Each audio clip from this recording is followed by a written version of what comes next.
And we're live. Thank you. Good afternoon. This is Britt Kerwin, Vice Chair of the Accountability and Implementation Board. Our Chair, Ike Leggett, has been delayed and will be joining us shortly. So I would like to call our meeting to order. And the first item of business, I will ask the Executive Director to call the roll. Absolutely. In addition to Vice Chair Kerwin, we have members Manco, Quick McQueen, Robinson, Lynch, and Werner. And as Vice Chair Kerwin said, Chair Leggett will be joining us shortly. Great. Thank you very much. So each meeting we begin by adopting the summary that the staff has provided of the previous meeting. And so I would like to ask my colleagues who've had a chance to review the summary if there's a motion to approve this item. So moved. Thank you. I'll second it. Robinson, and thank you, Member Michael. All in favor of approving the meeting summary from our last meeting, please say aye. Aye. Opposed, no. The ayes have it, and so the summary has been approved. Madam Executive Director, are there any revisions to the agenda?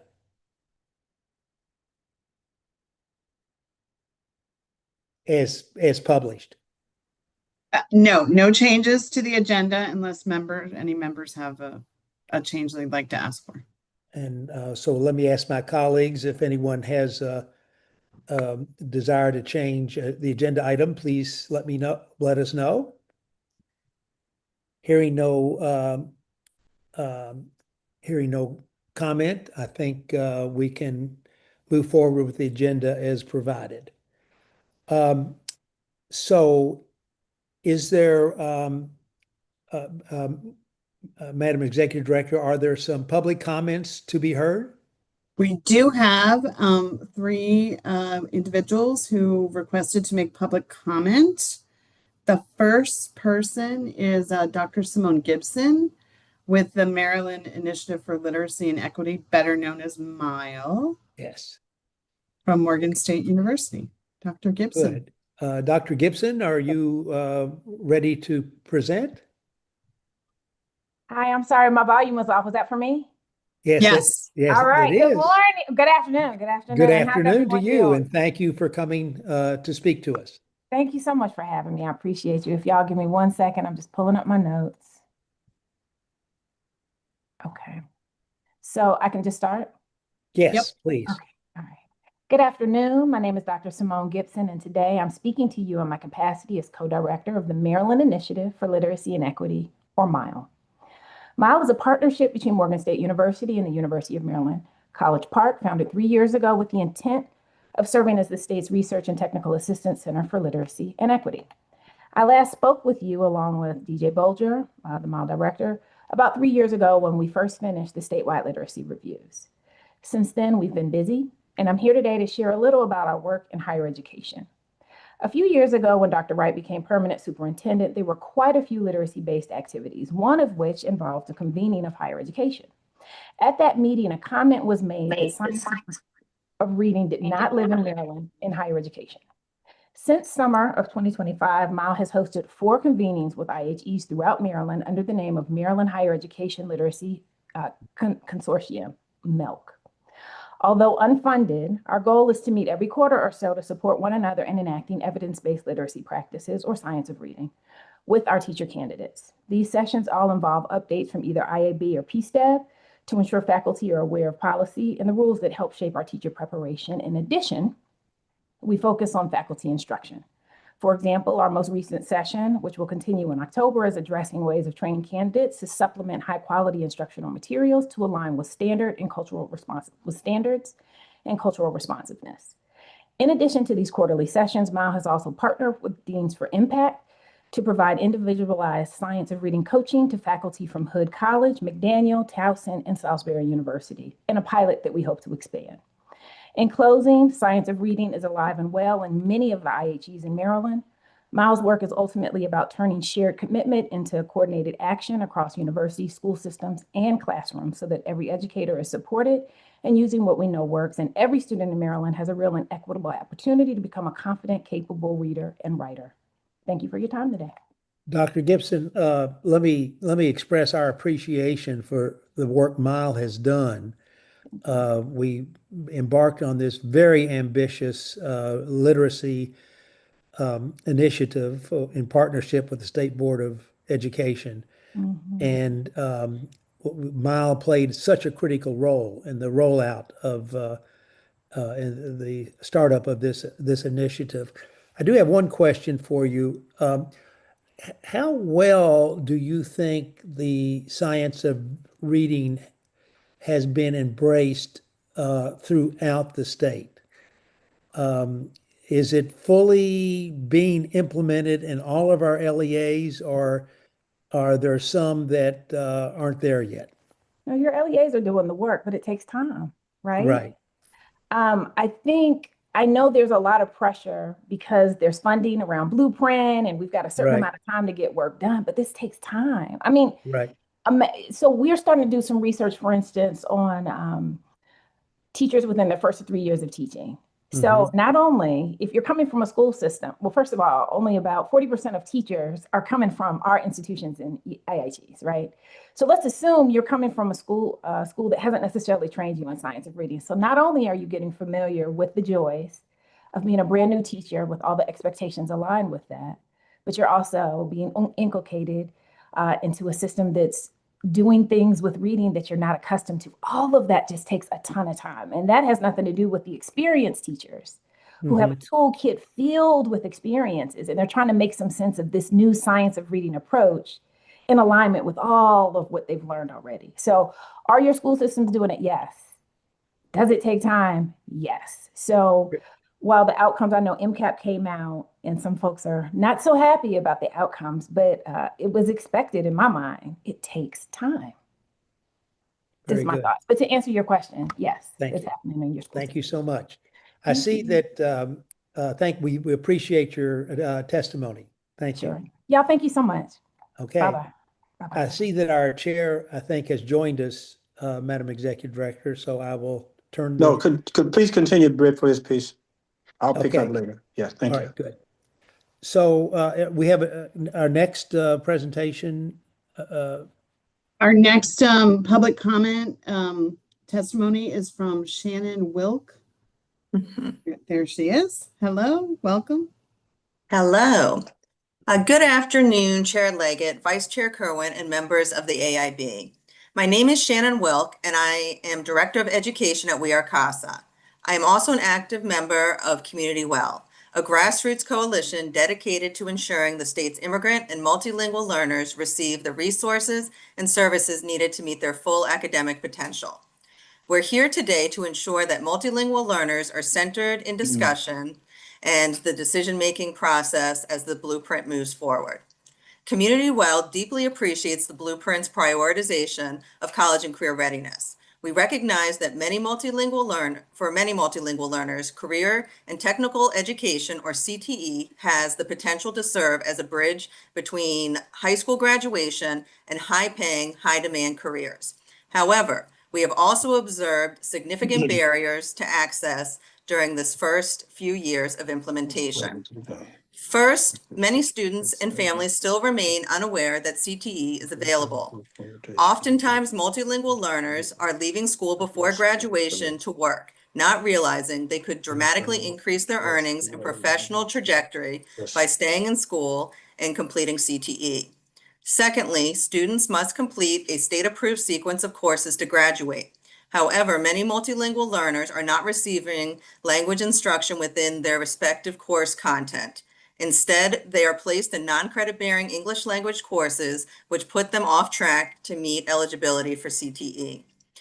Thirdly, those who are able to overcome this structural barrier are oftentimes placed with teachers who are inexperienced in youth education and aren't equipped to meet the cultural and linguistic needs of multilingual learners. And finally, in Plyer versus Doe, the Supreme Court ruled that states cannot deny undocumented immigrant children free K-12 public education. However, the Blueprint's current apprenticeship pilot requires work authorization, which undocumented students cannot obtain due to federal restrictions. In addition to the inequity of this design, such a model places student safety at risk for youth who may not even realize they are undocumented and attempt to enroll in a program for which their immigration status makes them ineligible. Community Well shares these concerns with you today as an invitation to collaborate on equitable revisions to the state's CTE model. Thank you for your time, and we look forward to our upcoming conversations. Thank you very much, Ms. Wilk. Next up, Madam Executive Director. Yes, last for today, we have Frank Patinella from the ACLU. Thank you. I was watching the stream, so I think that's a little bit behind. Caught me off guard here. That's Good- okay. You're good. Thank you. Your camera's off in case you wanted to Oh, turn it. yes. Okay. Hello, good afternoon, Chair Leggett, members of the AIB, and Ms. Heiss. My name is Frank Patinella, and I'm a policy advocate for the ACLU of Maryland. And today I'm speaking on behalf of the Community Well Coalition, which came together 5 years ago to ensure that multilingual learners, or MLs, their families, and the impacted community are at the table as key stakeholders as the blueprint moves forward. Aligned with the blueprint's promise of a world-class education system for all, we want to see steady gains for MLs, and based on the data, much more focus is needed for this population. To this end, we are reiterating our ask from a couple months ago at the joint MSBE and AIB meeting to ensure that there are regular updates on all business related to multilingual learners at the AIB meetings. More specifically, the AIB should center the policy recommendations in the final report of MSDE's work group on multilingual learners that came out in November 2022. This work group was required by the Blueprint law, but we rarely see any reports on progress on these recommendations. Our second ask is related, but it goes deeper. We want to ensure that the AIB is receiving reporting on the impact of these policies at the school level for MLs. Regarding the career ladder, we're interested in the cultural competency goals in the MSDE report. More than a year ago, we learned that MSDE provided a training for ML directors at the district level for all 24 LEAs. But based on the information we get from our teachers, parents, and students in our coalition, we're failing to see how this training is making an impact at the school level. We're left pondering as to whether or not there are any next steps. For us to ensure that cultural competency has an impact, we're advocating that there is framework, guidance, and metrics for school level implementation. Changing school culture is an intentional process that happens over time, and therefore it must be part of the daily or weekly routine for school leaders. So we'd like to see a plan for cultural competency, and we want to see regular progress reports. Also related to the career ladder, we understand that LEAs are supposed to submit reports on the progress of hiring more diverse teachers, but I think the last report we saw was about 2 years ago. I might be outdated here, but that's the last one I can recall. And we don't have a strong sense about how the incentive to place more highly qualified teachers in low-income schools is working, or any plans to make adjustments there. Lastly, regarding our ESOL teachers, or ELD teachers, we're hearing that many of them are given other tasks, such as substituting for other classes beyond what other teachers experience. This takes away valuable instruction time for multilingual learners. And given this inequity, it's unfair to expect multilingual learners to make significant academic gains, and for teachers to demonstrate their effectiveness in the classroom with this population. So these are just a few issues here. And again, we're asking the AIB, receive reports on this. And details about, the impact at the school level, because we're seeing, things that are happening for multilingual learners.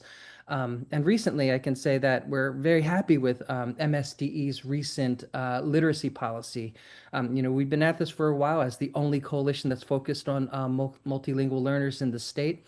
And their policy, their new draft policy on literacy goes far, and it really centers multilingual learners. So we see the progress happening, but we definitely need to see progress here at the AIB level. And thank you for your time and looking forward to following up. Thank you very much for your comments. Madam Executive Director, any comments about the correspondence we've received? No, that's just for your information. I did just want to let Mr. Patinella know that the Maryland Longitudinal Data System did submit on July 1st the annual update on teacher preparation and teacher diversity, and that is posted on our website.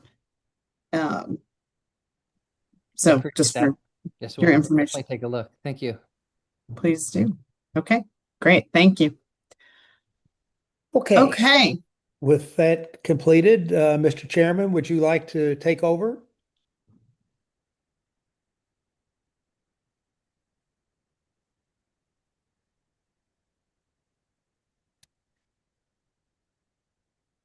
So let us, while we wait for Ike to get on the chair to get on the call, shall we move on to our next agenda item? Yes.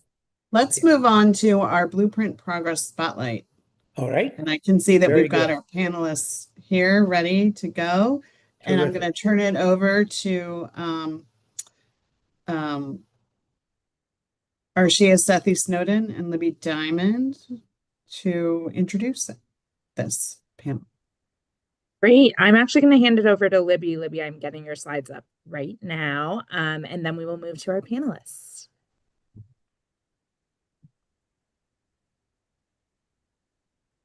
Great. I'll get started. So over the last couple years, our career ladder work has really focused on the first three levels of our career ladders, levels 1, 2, and 3. And in school year 25-26, we AIB board and the Maryland State Board of Education adopted a joint policy that would allow LEAs to start piloting some of our level 4 work, and that is really expanding schools' capacity to support high quality teaching and learning through our expert teachers. And so our level 4 teachers are teachers that have national board certification, and they spend a portion of their time teaching in the classroom as the teacher of record. And then they spend the other portion of their day supporting the development of their colleagues in their schools. Arshia, do you mind going to the next slide? So when we think about our level 4 lead teachers, they are spending a portion of their day in the classroom teaching as the teacher of record, but then they're using that non-instructional time to support other teacher teams in improving their curriculum and instruction, looking at data, and doing data cycles to really improve instruction. And then they're also doing this piece around mentoring and supporting new teachers to strengthen their teaching and learning across the school. Arshia, do you mind going to the next slide? Great. Okay. So we are going to get started with our panel in just a few moments here, but I have the pleasure of introducing two leaders from Howard County and Caroline County who are going to really help bring this level 4 work to life for us today. So Howard County and Caroline County were two districts that were among our first level 4 pilot districts in 25-26 school year. Julianne Dibble is the director of the Office of Teacher and Professional Development for Howard County. Fun fact, Julianne is stepping away from actual newly hired level 4 teacher training that's happening in her district today to be here with us today. So really appreciate that she carved out some time for us. And then we will also be joined by Rob Willoughby. He's the Deputy Superintendent of Schools for Caroline County. He is also serves on our AIB Pillar 2 Advisory Committee. And I would say that both Julianne and Rob have played pivotal roles in launching the Level 4 initiatives in their districts. AIB board members and staff had the opportunity to visit both districts this past school year to see the Level 4 work in action and learn from their implementation. So I'm going to turn it over first to Julianne, since she may need to get back to her professional learning session. So she's going to walk us through the work they're doing in Howard, and then we'll pause if folks have some questions, and then we'll turn it over to Rob. So without further ado, I will turn it over to Julianne.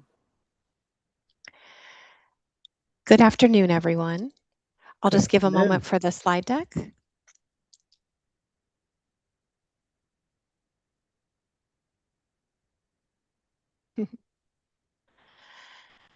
So thank you so much. It's a pleasure for me to be here with you today, and I am coming in inspired. This is my second day with our last year's lead teachers and our new lead teachers. So I appreciate the opportunity to be able to share what we're learning and leading in Howard County. Next slide, please. We started last year with a very small pilot. We had 8 teachers across 4 schools, 3 elementary and 1 middle. By October of last year, we actually lost one of our leads to being promoted as an assistant principal. So we finished the year strong with our 7. Their implementation largely was around a 60-40 model. So 40% of the time they were with students, and then they had planning time, and then additionally they were released 60% of the time to work with adults. Their 40% of the time last year looked largely like running intervention groups consistently and authentically with similar groups of students in order to tie their SLO to that student progress. We had some lead teachers piloting, pushing in, and actually co-teaching with new and novice educators. So adopting students in that classroom as their own and modeling instruction and gradual takeover and release for those new hires.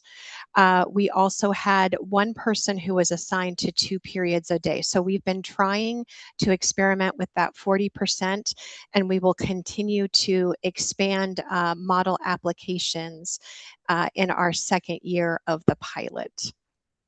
Next slide, please. So this is some of the data and findings that we have learned. Now, I know this is a text-rich slide, but I want to leave it with you so that you can look at what we learned from a relatively small pilot, highlighting that first bullet. Also highlighting that successful implementation was implementation that treated it as an ongoing improvement process rather than fixed designs. Our lead teachers will tell you that we started with schedules and we needed to adapt those schedules in response to student needs as well as to adult needs. I also want to highlight the importance of that school-based administrator. And in all of our schools, they were planning with their leads every week, again, just to be sure that the application of their schedule for adults and for students was solid and that the planning was consistent throughout the year. Next slide, please. Some additional evidence that what teachers and new hires who worked with our leads said.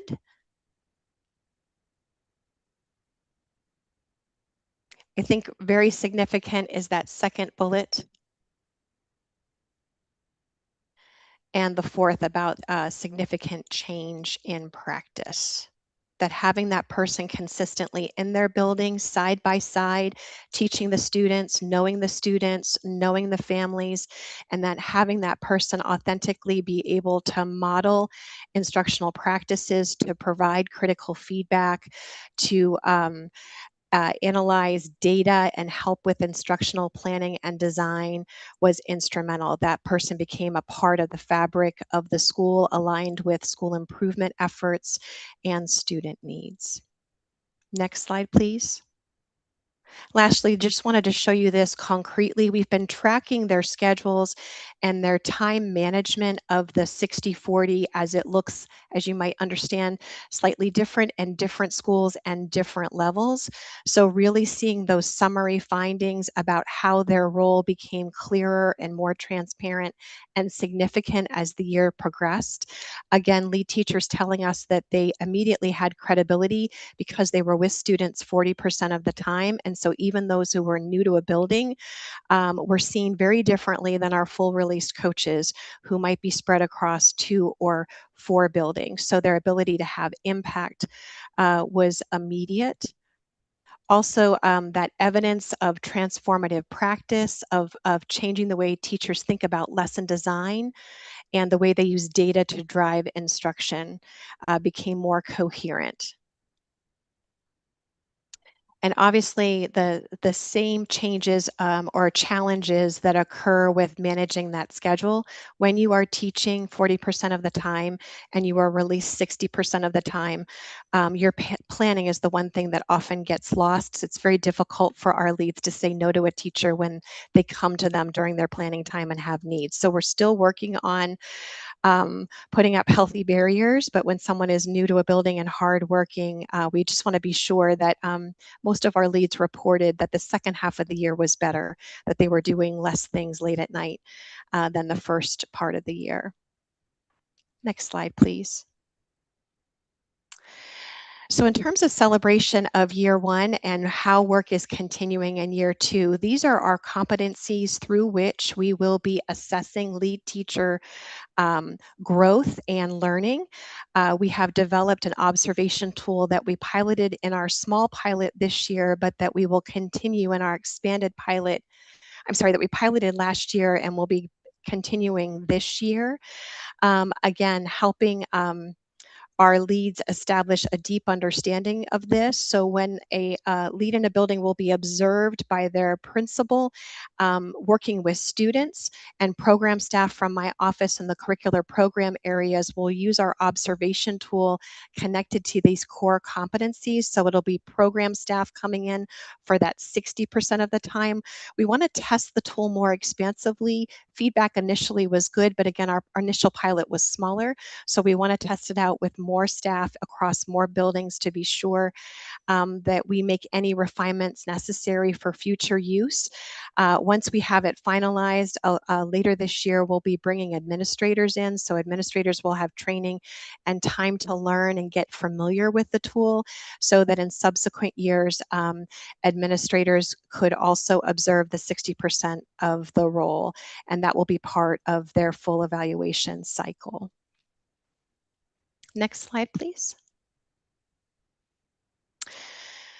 So this year we are expanding our pilot. Again, we want to continue to learn about the 60/40 model. We believe that we're going to be in 11 elementary schools and 3 middle, and that may still be expanding. We had first round interviews this week and we'll have second round interviews next week. So we may still be placing additional teachers. Our leads have an elementary and secondary focus. We are only in elementary and middle schools, and we are focusing in on ELA and math. So our leads are coming in with expertise, demonstrated expertise in those areas, as well as being master teachers and national board certified educators.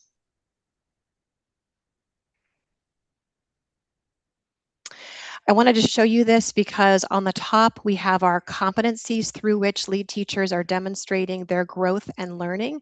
And on the bottom, we've sort of themed out the types of activities that they are doing in that 60%, focusing primarily on instructional mentoring, but understanding that these are all the themes or types of work that these leads do. And so another, learning from last year and a challenge that we continue in our second second year implementation is getting very clear with the number of people in a building and scoping their work so that they can feel successful in that work. A lead teacher can't do all the roles.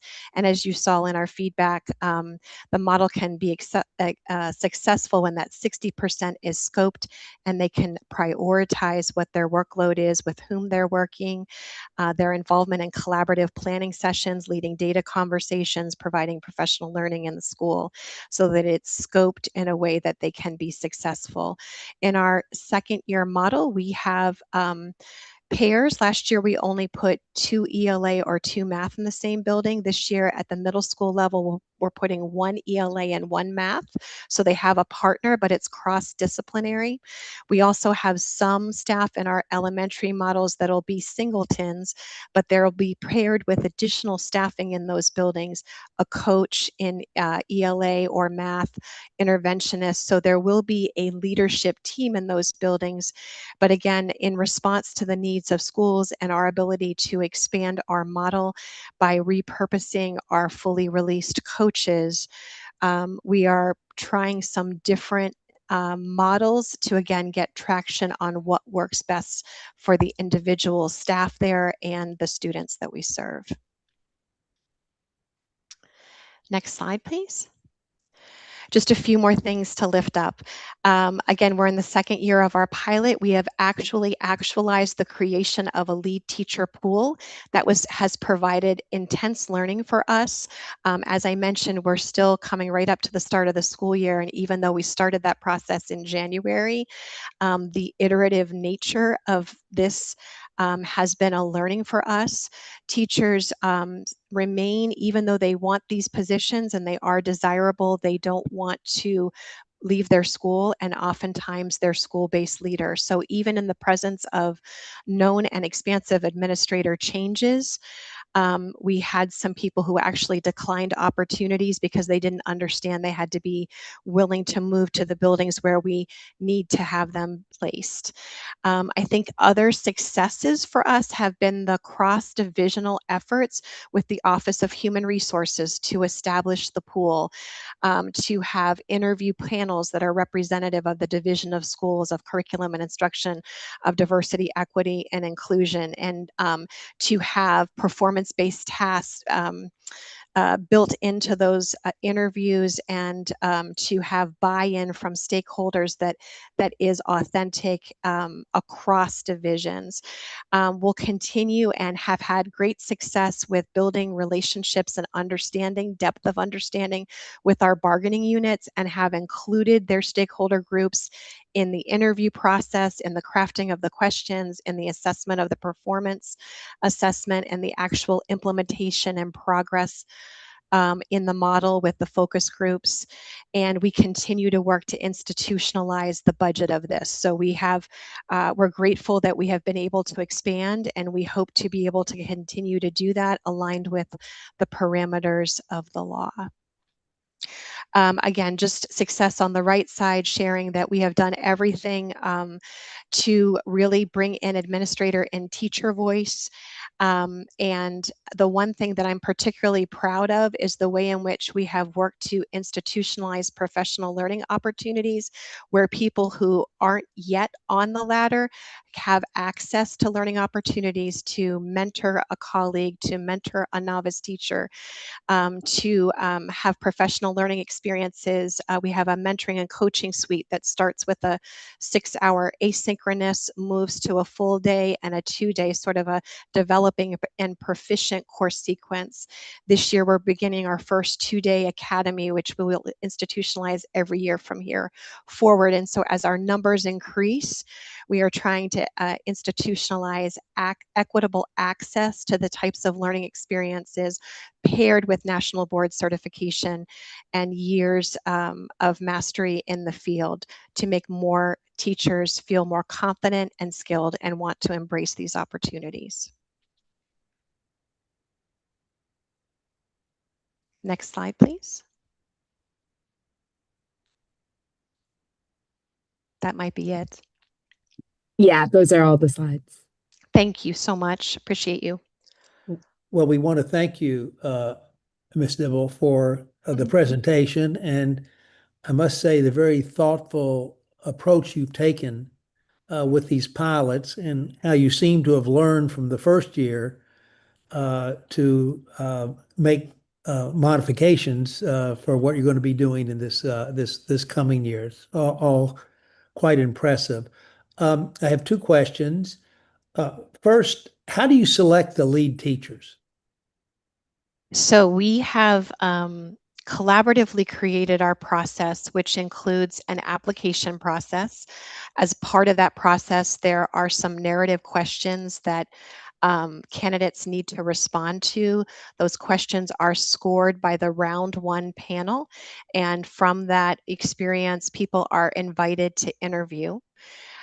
So we recruit heavily across the system, multiple times partnering with our bargaining units, asking administrators to talent spot educators. And after around the third round, we also we posted some external, and we didn't have any applicants, but we did do that out of critical need at the secondary ELA model. So there's a round one panel interview. People, as a result of that, are scored by the panel and progress to the round two interview. There is a round two interview that includes a performance-based assessment as well as some additional questions. And then all candidates are ranked and scored, and people are then invited either into the panel or not. And then as positions become available, we are partnering with the Division of Schools, administrators, and with curricular program offices and human resources to be sure that we are considering all variables as to whom should be placed where, so that we have our best teachers in our neediest schools, paying attention to diversity as well as skill set, as well as the other staff on that leadership team in that building, to be sure that we're building capacity in the leadership of that building over time. Great.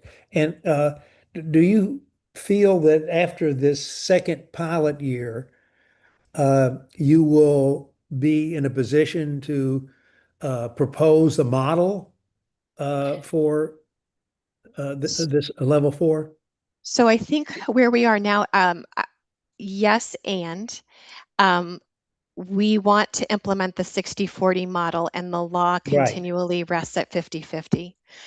So that's a challenge for us, as is the way the language is expressed for national board. We cannot go below that 40% for NBCTs to get that stipend. So I feel like we are really fully implementing the model that we have piloted last year. However, because we're doing 60-40, we're trying to build a more compelling case because we believe we need that language in the law to change. Okay, very helpful. Let me see if my colleagues have questions or comments. Anyone want to add anything? I have a question. Please. Just Member really Warner. quick. I know that you're busy prepping and leading for other teachers in your district, but what we talk a lot about defining this role, but I think one of the things that we also need to talk about is how it might affect other roles within your district. Like if you've had to redesign job descriptions, or so that there are clear lanes, like has there been an impact on how you shift other roles and responsibilities that aren't level 4? So we've certainly had a lot of conversations about this topic, because as you're scaling a program, we have to benchmark that. So there's been conversations, but I think because our initial pilot was small, 7 teachers in 4 schools, and even with our expansion, I think we're not at a pivot point yet. And when I'm able to speak to 2 in one building or 1 in one building. You know, we aspire elementary schools to have 1 in every grade level and related in fine arts, middle to have them in all core academic areas, and high similarly. So I think we would have to see that kind of full expansion before we could authentically start taking things away. We are literally trading a released position and reclassifying it as this one. And we are definitely getting traction with it. And I think we need more time to be able to actually prove it in a statistical way that has weight to it. But we are talking about the kinds of roles that could change in order to access funding to expand the program, like the instructional team leader, like in our building, teacher development liaisons. But I can't take those away until we've got enough institutionalized support to staff buildings. Otherwise, we would be reducing the support in places where they don't have these roles yet. Thank you. And I think the way you just described that is very helpful for those who are listening and for the districts who are piloting for the first time, that it is a very delicate balancing act, especially with the roles that you already have and not losing services for students or positions that are still needed in that transition process. Thank you. If I may, I have a question, Ms. Yes, Wilson. please. Member Robinson. Thank you. Again, just to echo my colleagues, thank you so much for sharing all that you've been working on in Howard. Definitely inspirational. I'm curious because I know you said that you're facilitating training right now for your teachers. I'm curious about what that training is looking like. What are some things that you learned about last year that you're like, oh, now this year's starting, I want to make sure we start off with this kind of professional learning. Can you talk a little bit about what you're offering right now for your people in training? Absolutely. I mentioned that it's a 2-day experience, and prior to coming to this experience, they have also been all last year. Many of them have been engaged in our mentoring and coaching suite. So prior to coming to this academy, many of them have been participating in aspects of that mentoring and coaching suite, as well as an observer training, which is required of all our non-evaluative and evaluative observers, focusing on the Danielson framework and specifically domains 2 and 3, so that they're trained just like all of our administrators and curricular program areas to be able to observe and give critical feedback, even though they'll be non-evaluative observers. In the academy itself, we focused on linking where they came through their NBC certification and accomplished teaching, going from accomplished master teacher to teacher leader in a new role. So we've invested a lot of time grounding them in the job description, helping them make meaning of what that could look like in a 60-40 model. We've gotten on the ground with them, sharing the schedules that were used last year so they can kind of see what that looked like. And we had our lead teachers from last year actually engage in a panel with some very structured questions so that it could hear from people who lived the experience, and then also ask follow-up questions as to what that looked like. We invested some time grounding them in those competencies. That's going to be that observation tool and the way in which we'll assess their growth. So we wanted them to invest time in understanding what that looks like. And also, day one, looking at our focus on our systemic professional learning for this year, which is building our MTSS. So giving them a preview as a teacher leader, like what will they be learning as a learner and what might they be leading in their building, aligning their actual work with the work of school improvement, with the broader systemic outcomes of learning for this year. Today's learning has been largely focusing on bridging that kind of boots on the ground with sort of mentoring and coaching and those roles of co-teaching, co-planning, facilitating, leading data conversations, like, again, linking the competencies to the teacher actions, to some skillful development of mentoring and coaching. We're actually going to do some coaching rounds with them and model some practices kind of across the areas of the work they do. So what would facilitating a team conversation or data meeting look like, and sort of doing a coaching model of that versus what if I'm co-planning with a reluctant teacher. So doing some modeling of that. We've also engaged them in some scenarios that our lead teachers helped us plan for this day. So things that they really had happen, and then giving them frameworks like what stance would you take if you were in this situation? What skills or actually actions would you have to take? So we've been trying to get a balance of very practical base, like what will my day and my week look like, connected to skill development and mentoring and coaching, broader systemic professional learning, as well as sort of those real life scenarios that hopefully will prepare them for things that they will be facing. We have some candidates who were named in May, but some candidates that just found out this Wednesday. So like they haven't even yet been to their school. So like we have people in very different places. So we're also mindfully grouping them with elementary ELA, middle school ELA, secondary ELA and math, but also mixing them up across levels and across schools. So they're forming as a learning community and a learning group. Like their biggest power and strength is in each other, and whether they're in the same school or not, they have each other as a resource. And we will be coming together to learn all year, whether it's in the context of ELA and math or whether it's around mentoring and coaching, and together defining supports that they might need. So it's also the beginning of forming as a group and building an authentic learning community and establishing open communication and relationships with each other. Well, Miss Debo, we know you've got to get back to other work, and we want to thank you for your very effective presentation and the excellent work that you and your colleagues are doing. With that, we're going to turn to Mr. Willoughby. Thank you. Thank you. All right. Good afternoon, everyone. Thank you for having me today as we talk through Caroline County's experiences in year one, and then what year two is going to look like for our Tier 4 lead teacher pilot. So Caroline is going to have, I know Howard talked about a small pilot, so we're going to go even smaller just to give you some sense of scale as a smaller school district, and to lay some of the context.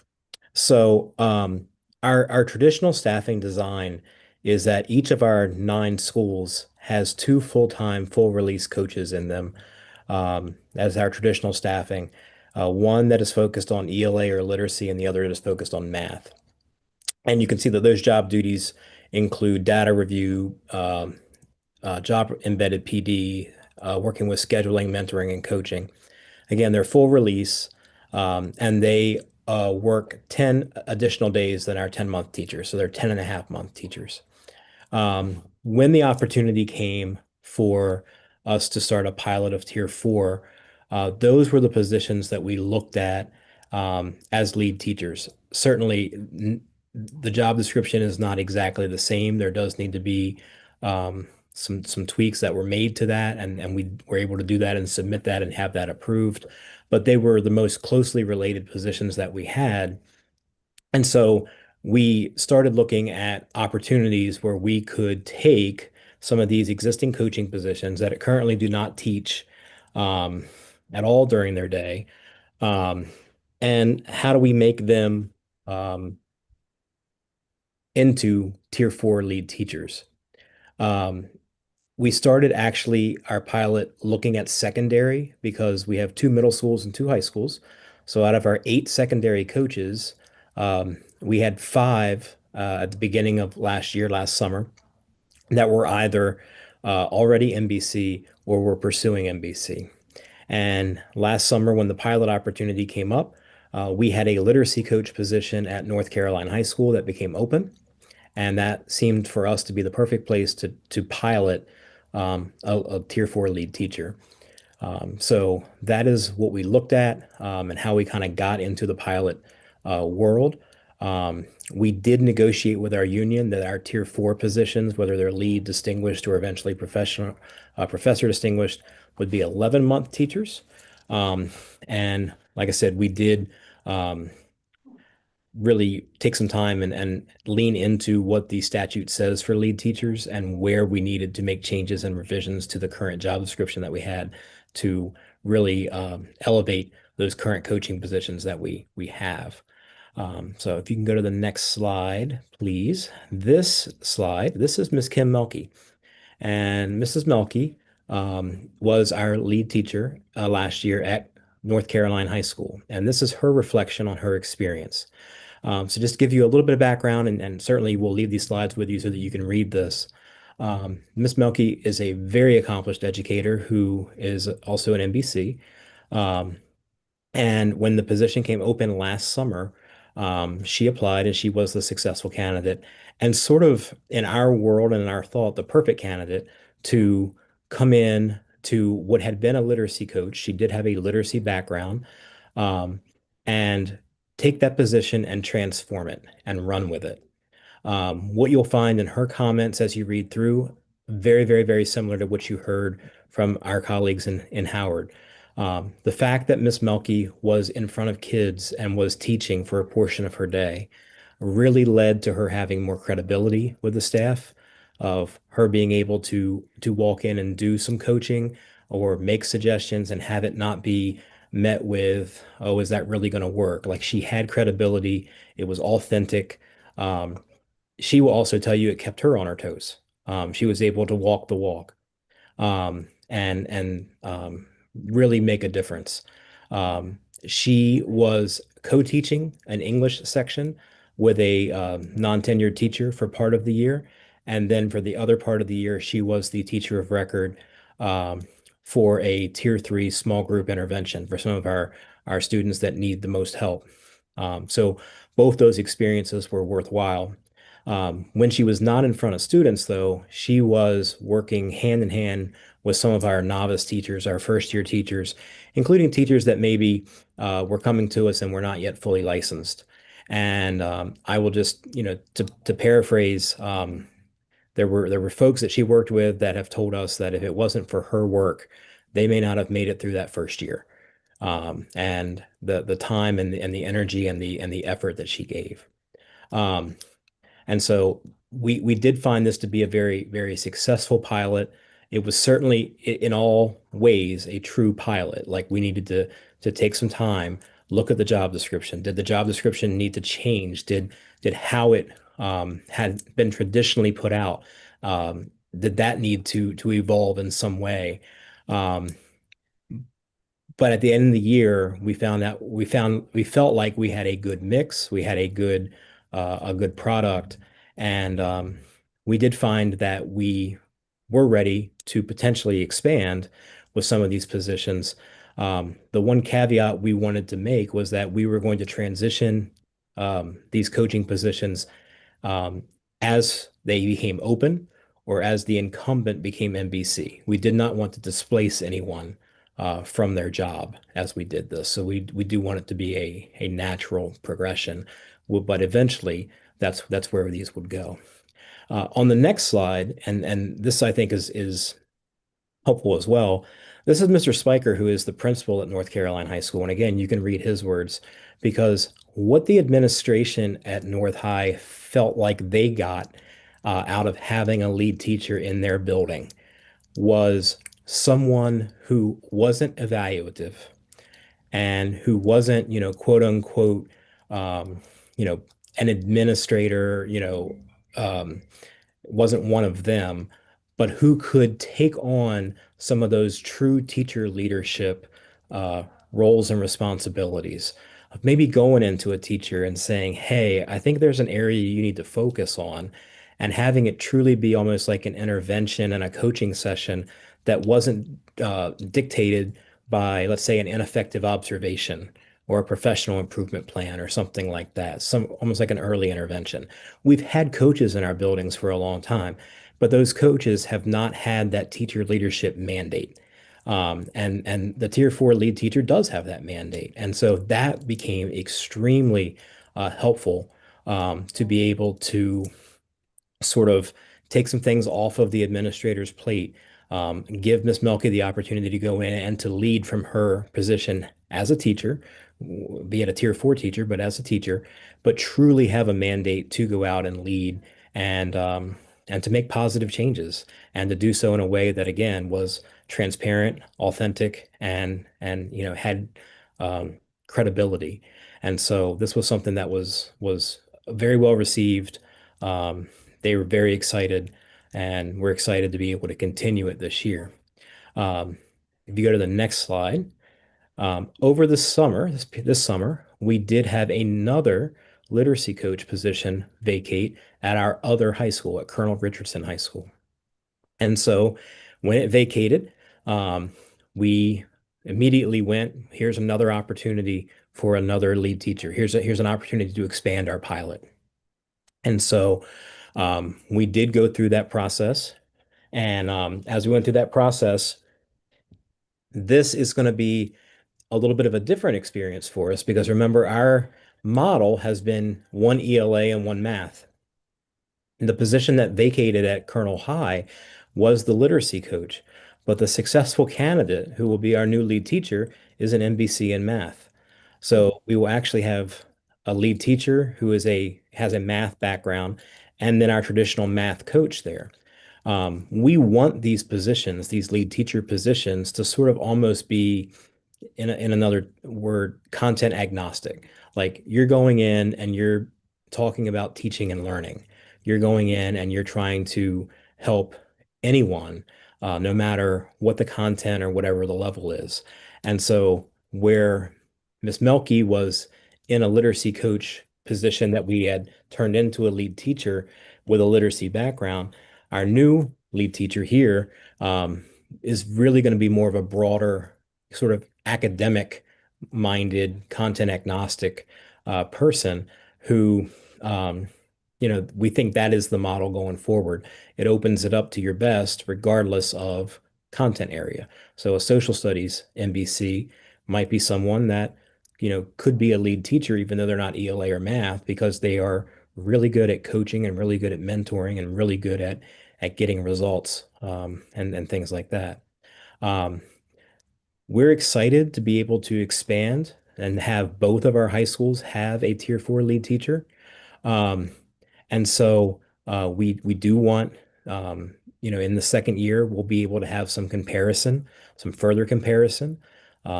Miss Melky will have a partner now across the other end of the county to be able to further expand this role and solidify this role.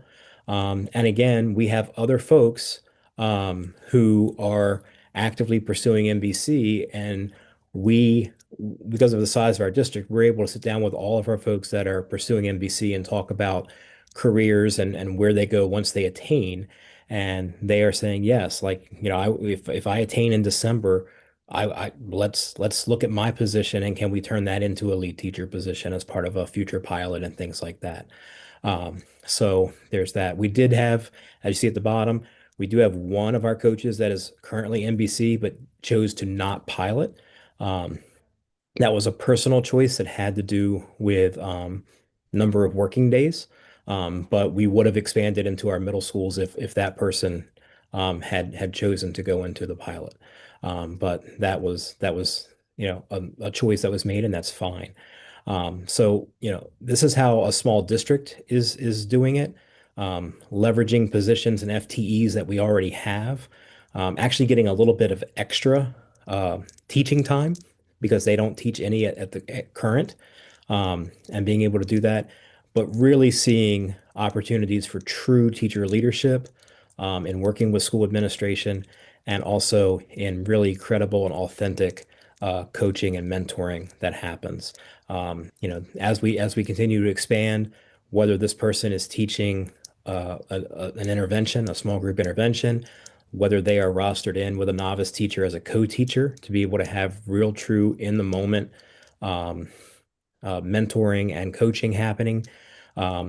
Maybe down the line, we're piloting a curriculum and they are the pilot classroom and other teachers come in and look at their teaching and how that works. We see a lot of opportunities for this to have our best in front of kids, but then also have them be able to work with adults and make our teachers better through their coaching and mentoring. So that is has been our take on it, and we are excited to expand this year, even though it is a small expansion. In a district our size, it's still expansion. And so we are very excited for that, and thank you for the opportunity. Well, thank you for the presentation and the excellent work you're doing here. It is interesting to see how a small district is addressing this issue, and that you've been very, very creative in the way you've approached it. Let's see, I think Member Werner has a comment or question. Yep, thank you so much. I am really intrigued about the high school model because I think that's something that we haven't really seen a lot of. At least I haven't yet when we've gone on some of our tours. And I also want to acknowledge that this really wasn't a small pilot for you all with your size. Like it might sound like it, but I would actually say that it was a pretty large pilot. And then on top of that, you're growing it. And to jump in with high school, I think is really commendable because there aren't as many resources for interventions for MTSS at high school. So I think that you all should be really commended for jumping into a pretty large scale for your district. And on top of that, jumping into secondary because there's just not as much out there. So first, I just have to say that. But what I'm curious about with secondary, and this is something that my, previous high school administrator and teacher brain can't wrap around is, do you have a plan for that split of that 60-40 split when you have some teachers, and especially in a small district like Caroline, that have some very niche roles in what they teach? Like they might be the only one who teaches it. I think of CTE teachers or like very particular areas, like how you're going to address that. You might not have come to that yet, but if they're the only one who teaches it in your school, how do you do that if they also have to give up some of their time? Well, I think that is part of the consideration that goes into this position. And when we had this latest position open up, there was a realization it opened up late, and whoever the successful candidate was, we were going to have to backfill them. So yes, they're going to teach, a section to be in compliance with the pilot. But if the successful candidate's already a full-time teacher, in our world for block scheduling in high school, one section is fine, but that leaves me two that's already in the master schedule that now have a hole. Like I have to backfill. And so I think we have to look at it that way too. As far as the 60-40, I haven't gone to the 60-40 yet. I'm going to be 100% transparent with you. We are taking advantage. This is a pilot. We are not looking even at 50-50, which is what the law says. We are taking advantage of the one class all year long, and seeing how that works. And some of the feedback as far as that goes is that there is enough of this job that could happen that even teaching one class creates time constraints. However, I think you see in the comments that teaching one class also gives credibility, and everything that we talked about makes it authentic, and this, that, and the other. So, I think we'll have to look at if there is a singleton, that, is NBC, and there's an opportunity for that person to move up. We're going to have to backfill behind them. And that could create a staffing challenge. It could. But that's just something we have to be able to face or get creative with. That happens now. Unfortunately, whether, it might not be because they move into tier 4, but that singleton may have another opportunity or, something like that. And then we have to get creative with our schedule. So we're kind of used to that. And we'll take it as it comes. But as far as 60-40, 40-60, 50-50, right now we're taking you up on the one class part of the pilot, and are happy to give feedback on how that is going. Very good. Member Manco, I think you have a question. No, I think Member Robinson has his hand up first. Oh, he did. I didn't see that. Member Robinson, please. Thank you. Thank you again, Rob, for coming by. We always appreciate hearing from you and your contribution to the Pillar 2 Advisory Committee as well. One of the things that you said that really stuck with me was, and that I appreciate, is just the attitude toward the pilot as being something that could be transformative. Like when you say like you could be piloting a curriculum and you want to see it in action. I think that's exactly the right attitude that I want a lot of districts to pay attention to. The way that you've been approaching this very thoughtfully and like looking at what it could be, what are the opportunities that it's going to present. My question is about like the intervention piece. When just full transparency with in my district, we have intervention periods, like intervention classes that people can be a teacher of record of and teach. And so that's kind of easier in the secondary level, but in the elementary level, we don't. And so I know you're not in that side yet, but how could that work if you were to extend to like elementary? And I know you said you might have done middle school, but like, does your district also have those intervention periods that someone could be scheduled to teach in those, or is it still like a pull-out model? Because I like the intervention idea. Most of the time we focus on like a regular class, but I like the idea of this intervention piece. In middle school, we do have intervention periods in middle school, and so that could be an opportunity for them to be a teacher of record for these purposes. In elementary, there's not necessarily it is part of a block. Um, so we'd have to look and see what that looks like. I think in elementary, if we were to expand to elementary, um, you'd see more of the co-teaching. You'd see more of the, especially in a district our size, we cannot have full release new teacher mentors. We don't have the capacity to do that. We don't have the budget to do that. And so being able to roster in a tier 4 lead teacher with a novice teacher or someone who might be conditionally licensed and have that real time coaching and prep and things like that, that might be the model in elementary. Because also in just our staffing model in elementary, we have math intervention teachers and reading intervention teachers who are doing the pull out and push in and things like that. So where in high school and in middle school, um, an intervention class may be part of a teacher's course load. And if we pull that intervention class out, that teacher can simply teach another section of the course and therefore lower class sizes. And so, I think it's just a different model and a different take, but there's enough opportunity in what this position could be, that even if intervention, if that model doesn't necessarily work in elementary and just the way that we happen to be staffed, you could have someone um, who is certainly co-teaching and on-site mentoring and coaching, and still have a very, very, very valuable product at the end. Something we've never had before. Like I said, we can't do FTEs that are new teacher mentors and complete release. And so our mentors right now are teachers who mentor at the end of the day.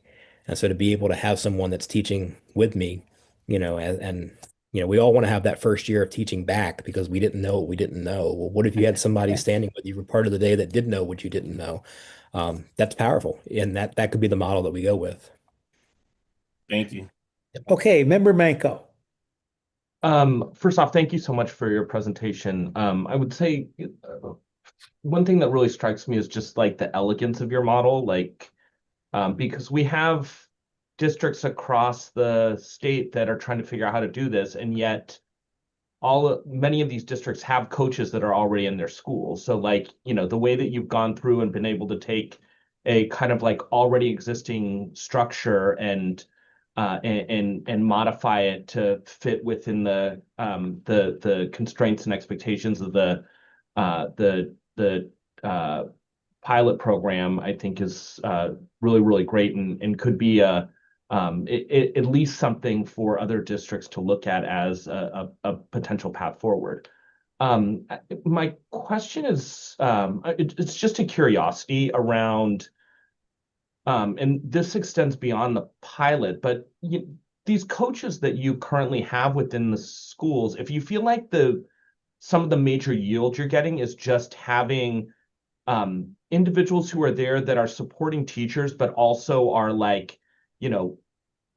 day-to-day working with students, able to model, what precludes you from just taking the current coaches that you have and assigning them, additional, having it as an expectation for them to work additional time with students. Yeah, there's nothing that precludes us from doing that. This is part of that category, and now that you're on the other side of it, you go, well, why couldn't you just do that? Yeah. But this is part of the category of that piece where the blueprint pushed us to be transformative and to look at things different and to not accept the status quo.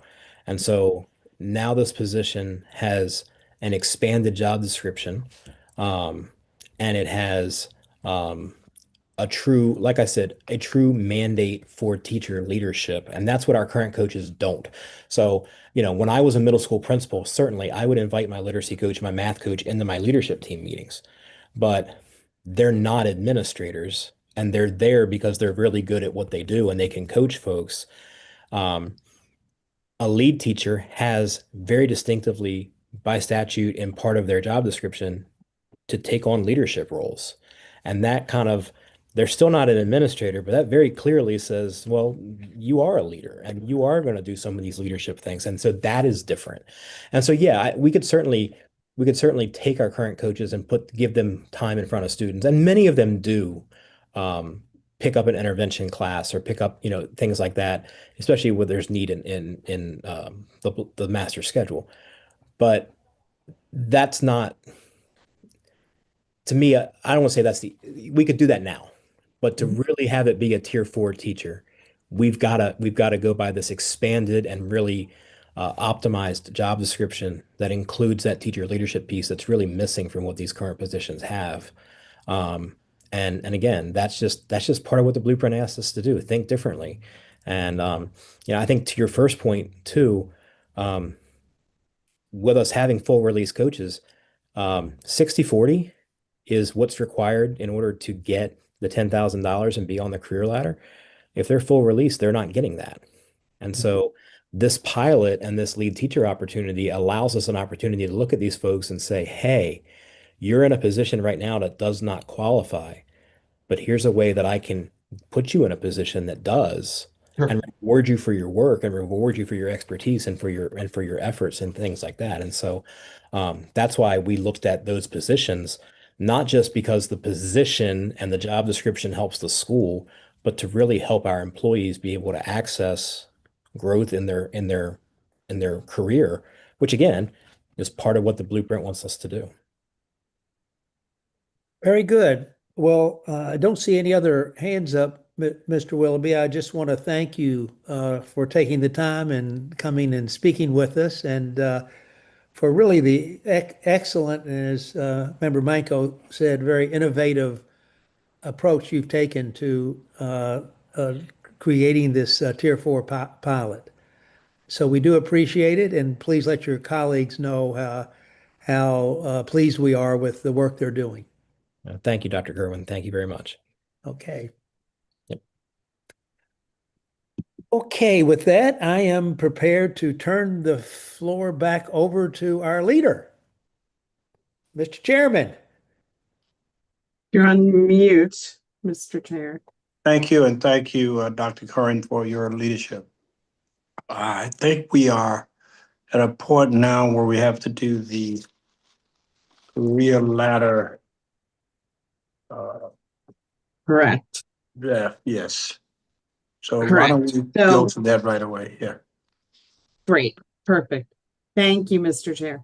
So just building on such a great discussion about the career ladder level 4 pilots that districts have been engaged in the past year, what we have for you now, and I'm going to turn it over to Libby Diamond to go over this, but are the additional applications that LEAs have submitted for pilots for the next school year, the upcoming school year. Libby. Yes, thank you.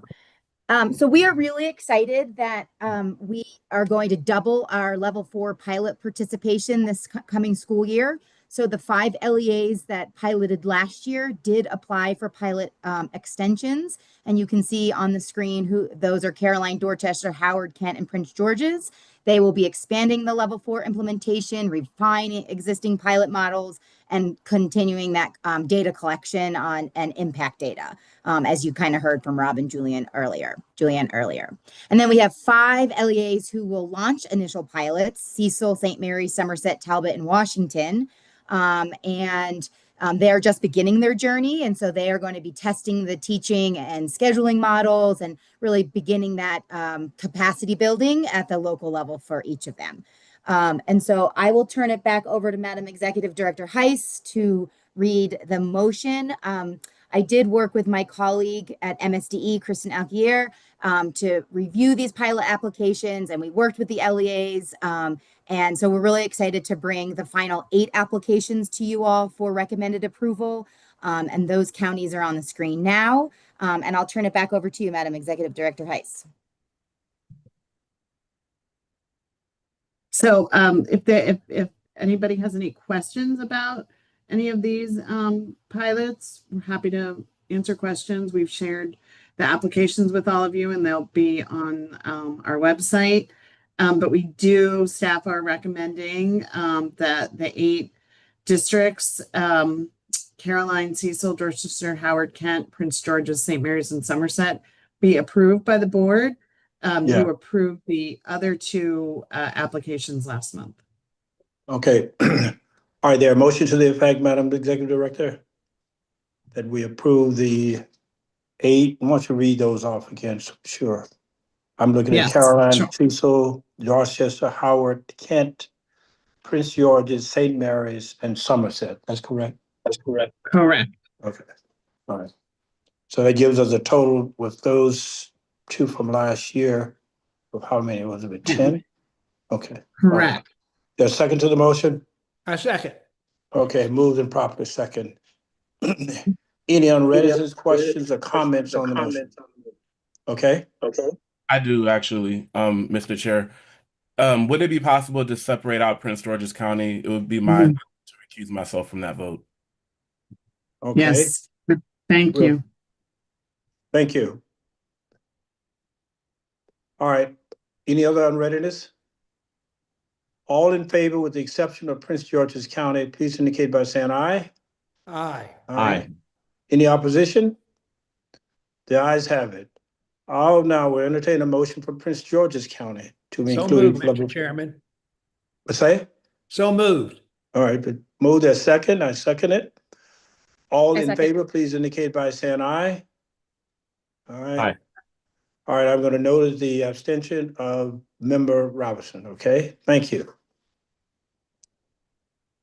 All right, now I'm going to. Sorry, Mr. Chair, before we do have one more thing we wanted to bring to you all. It's not for approval, but we did want to share an update on for the next school year, not the coming school year, but the 27-28 school year. By joint policy, the state board and AIB are requiring every LEA to either implement a level 4 pilot or implement level 4 in the 27-28 school year. And they were required to submit by July 1st and tell us what they're going to do. And you can see on the slide, 8 are going to implement level 4. And we do actually have 2 LEAs that are implementing level 4 in the coming school year. So some of them will be continuing, but 6 obviously new districts will be implementing level 4. And then we have 16 LEAs that are going to pilot. So we've got 10 who are piloting now, and then there will be 6 more that will be piloting in 27-28. And more to come on this. They have to submit more detail on what that implementation will look like in December. And we're going to be releasing those instructions to the LEAs shortly. And then, of course, the purpose of all of these pilots, and as we talked about with the panelists, is really to learn what works and how it can work and how they can innovate, and, to see what changes we may need to recommend or want to recommend to the legislature. All right, thank you for that update. Any questions or further comments in reference to level 4 implementation? Okay, thank you, Madam Executive Director. I think at this point in time, I'm going to transition to the MCAT. As you know, we received results this past Tuesday from MSDE on the latest MTAP for 25-26. I think it's fair to say that there's been some steady gains over the past 4 years since the implementation of the blueprint started in 22-23. Vice Chair Curran will talk a little bit more in a minute about some of the details from that. Overall results from the past year continued an upward trajectory in student achievement since 2021 to 22 year prior to the blueprint implementation. I hope and I wish that the results had been more definitive, but I firmly believe that we're moving in the right direction. The challenges we face and the difficulties we face did not occur overnight. And there's no magic wand for which we're going to simply wave and they will be removed overnight. But we do need steady, sustainable progress. And I think we're making that. While we still have progress to make, it is important to note that this forward progress is incremental. It is taking hard work to transform the system. The changes do not happen overnight, as I've indicated. And with that, I do want to thank the state superintendent, all our local superintendents, the principals and the teachers, and of course, our own staff, executive director, and all of those at AIB. There's been an awful lot of work to make the progress that we've made, and people are working extremely hard to make even further progress for the future. Now, we can point to certain things that I think are important for us, and I think will help us along the way. For example, the literacy instructions have improved with implementation of the state literacy plan policy and the science of reading instructions in the past few years. Implementation of the state new math policy begins in elementary and middle schools this coming year. Professional development focuses on improving core instructions beginning. Investment in the high quality instructional material is now available. And we make sure, and we've had a long discussion and it's been an awful lot of time in making certain that the funding that follows the students at our schools will be implemented fairly and across the board. With that, I'm going to briefly turn over to Vice Chair Britt Curran to pick it up from there, and I will come back and say a few words at the end. Thank you very much. Thank you very much, Mr. Chairman. And just to pick up on your initial point, quite naturally, we would all like to see a huge jump every time a test is given. And I'm sure many of the people in the public would like to see that. But I think what we have to understand is that's not the way progress in education reform occurs. There could be no better example of this point than what happened with our very own Carrie Wright when she was superintendent of the Mississippi schools and led the so-called Mississippi Miracle, where Mississippi went from 48th in reading literacy to the top in the country, top 2 or 3 in the country. And the point she made was this happened over an 8-year period. There was no one year when there was a big jump in scores. They got to where they were by making modest incremental progress year after year after year. And when you think about all that's involved in moving the needle, that really isn't surprising. And what it shows is we have to be determined and persistent. And what we've seen so far with the blueprint suggests we're on our way. For example, since the start of the blueprint, English language proficiency in all grades has increased 6.4 percentage points. So since the start of the blueprint, we've moved up 6.4 percentage points. That's the kind of steady annual incremental progress that'll get us where we want to go. And I think it's important to put that 6.4 is a single digit number. And what does that really means? We have 1 million students in our state, roughly. So that means that 64,000 more students are proficient in English language literacy than that was the case when we started the blueprint. That's a significant number of students who are now reading at a proficient level. And I think that's worth noting. Now, in math, we had a similar increase since the start of the blueprint, a 6.1 percentage increase in all grades math proficiency. And again, that's 60,000 students more who are proficient in math, and that's notable. The number 27.1, that's where we are now. We back at the start of the blueprint, it was 21%. We've moved up to 27.1. Now, 27.1 does seem like a very low number, but this is not peculiar to the state of Maryland. All states are having enormous difficulty with math scores.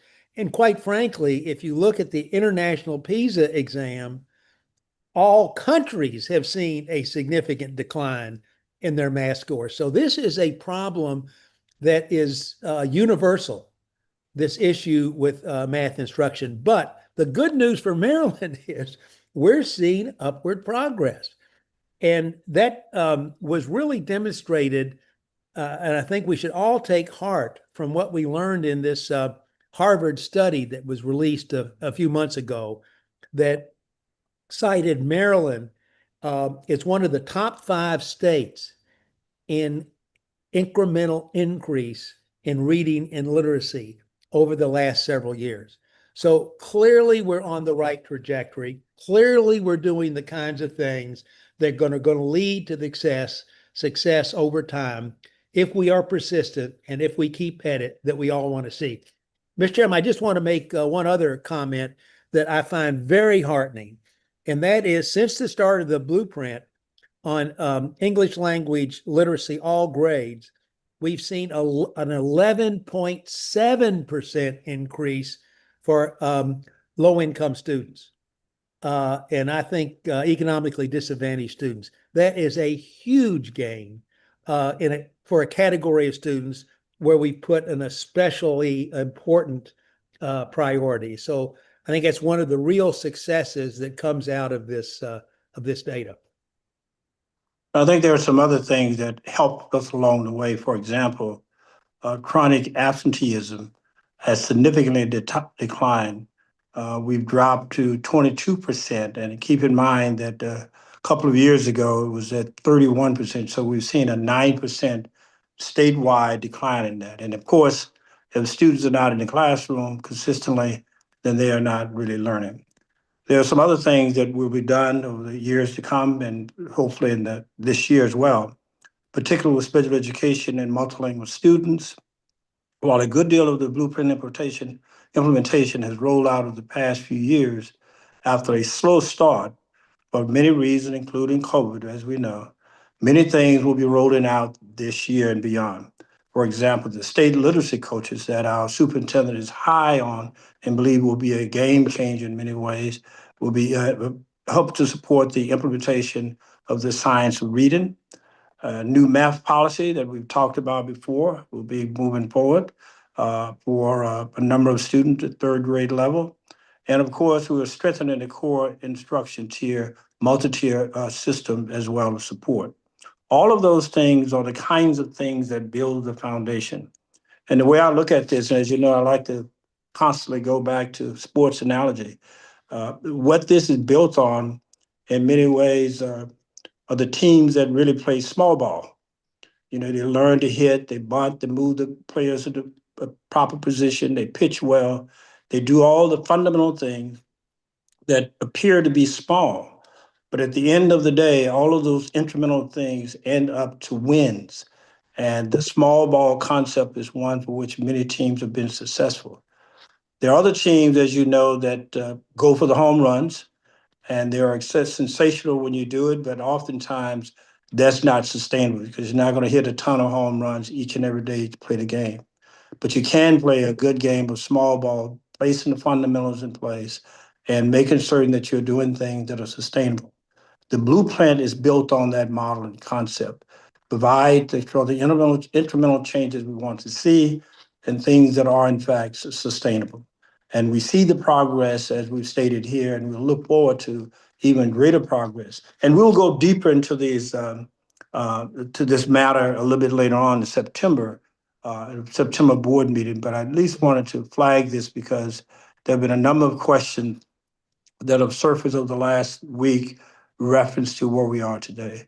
Again, let me reiterate the confidence we have in our state superintendent, the great work that we have with our own board and the staff and all the people at the local level who are in fact making certain that they implement this blueprint and implement the changes that have been made at MSDE in a way that are sustainable. Okay, any further Mr. questions Chairman, or yeah, comments? could I make one Sure. other, and just as food for thought, and we'll see if Madam Executive Director thinks it's a good idea. We had two LEAs whose progress was quite notable. Worcester had a 16 percentage point increase in math, and Hartford had an 11 point in proficiency. They kind of stand out. So one thing you might consider, Madam Executive Director, is when we have these panels highlighting blueprint success, we might think about inviting them to come and talk. What did they do that led to this kind of a very significant proposal improvement? So just something to think about. Thank you for the comment. Absolutely. Yes, and also I just want to note Baltimore City also had Oh, yes, they should be noted too. Thank you. very large, a 10.5 percentage point increase Yeah. in ELA proficiency. And Calvert actually had, let's call it 10 percentage point increases in both math and ELA. So that's a great suggestion, and we already have a panel for September on chronic absenteeism. But we could potentially add that for October. Yeah, give it some thought. Thank you. Thank you.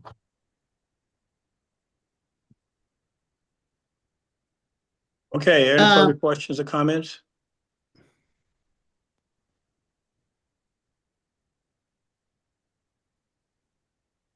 I don't see any. Okay. All right, let's go to the next agenda item. I think it's with the comprehensive plan. Yes. And so this is the final action on the updates to the Blueprint Comprehensive Plan for 2026. And as you know, at the June board meeting, the staff presented recommendations and we published the proposed changes to receive public comment for a 30-day period, which ended on July 19th. And we now are coming back to you with the public comment that was received and recommendations for some additions and changes. And with that, I will turn it over to Liz Smith, who is our Pillar 5 policy analyst, and she led our internal team on this work. Liz. Thank you, Executive Director Heiss. So as Executive Director Heiss said, we've been working on this process for several months. This is the final round. So we're at the final updates right now. We're going to present the second round of public feedback and where we're moving from there. The only other thing I want to highlight on this slide, because we'll talk about the process a little more in the next slide, is that the final red line version will be updated right after this meeting. Will be posted by the August 1st, and we'll have the final publication published shortly after that. All right, so just to review the process, we started initial feedback in March. We gathered full public feedback, which is available at the link in there. We reviewed all of the feedback amongst the staff as well as the advisory committees and made recommendations for initial proposed changes June 18th. More information on that can be found in the slides from June 18th or in that meeting. The initial proposed changes were then posted publicly to the AIB website, and we opened an additional 30-day window for public comment via the survey on the website. We received about 14 pieces of feedback, which are linked in here as well.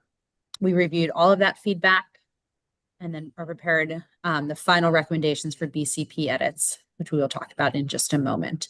Once those are approved, the BCP will be posted to the website. And then just to kind of orient everyone to the slides, as you can see, the table on the slide has the initial proposed change in the first column, the public comment we received in the second column, and then the final proposed change in the last column. It is organized by pillars, so I'll try to go through it really quickly. I do want to note that we only included initial changes that received public comment in this round. So if we had initial changes that we talked about in June, if no comment was received, the initial change will remain as proposed. So in Pillar 1, we received comment around MSDE public reporting trends in applications, awards, and denials for the pre-K expansion grant.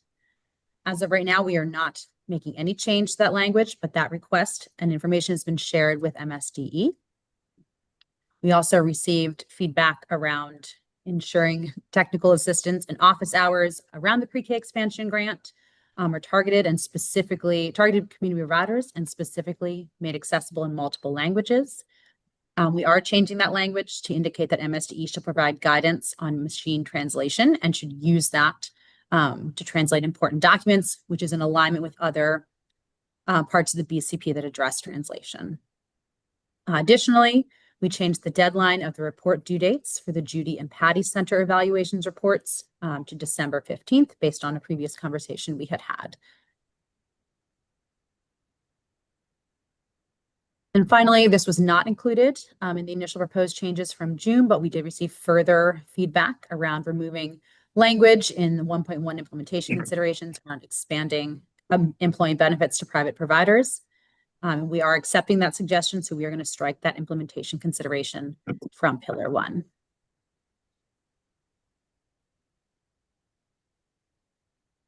Great. In Pillar 2, we did get a lot of feedback.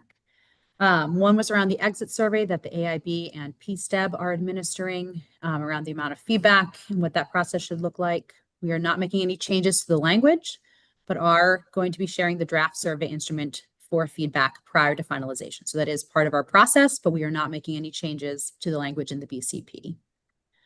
We also received feedback from several entities around modifying the Teaching Fellows for Maryland Scholarship, specifically around strengthening fiscal integrity and administrative efficiency.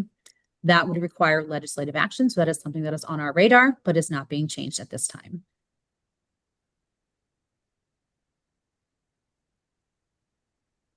Additionally, we've got a few other things around that were not included in our initial proposed changes. One is clarifying the language in 2.4.2 around personnel appointment processes.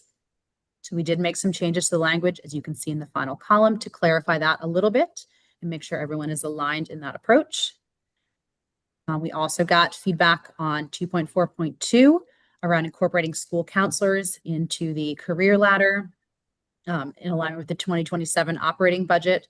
We are not changing that language again in the BCP, but we are adding a link in there that contains eligibility guidance for school counselors on the career ladder.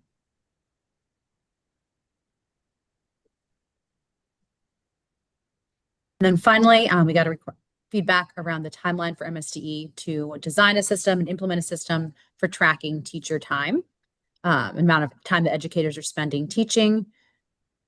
We have determined that MSDE will design that system. We'll design a system for collecting that information by FY28 and will be piloted prior to FY29. And we will use that as a baseline to make decisions moving forward. Okay.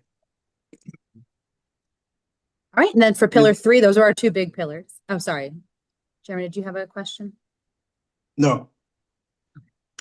Great. So for Pillar 3, we got feedback. We had already made changes from guidance counselor to school counselor across the BCP. We did get one comment just saying that The Maryland School Counselor Association supported that change. So we're not changing language because it was already made, but we did want to incorporate that feedback.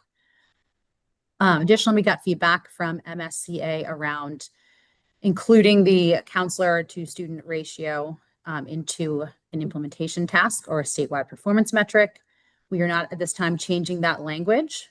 We already considered this metric as part of the aligned metrics, and that's something that we are monitoring, that we are paying attention to, but will not be changed in the BCP.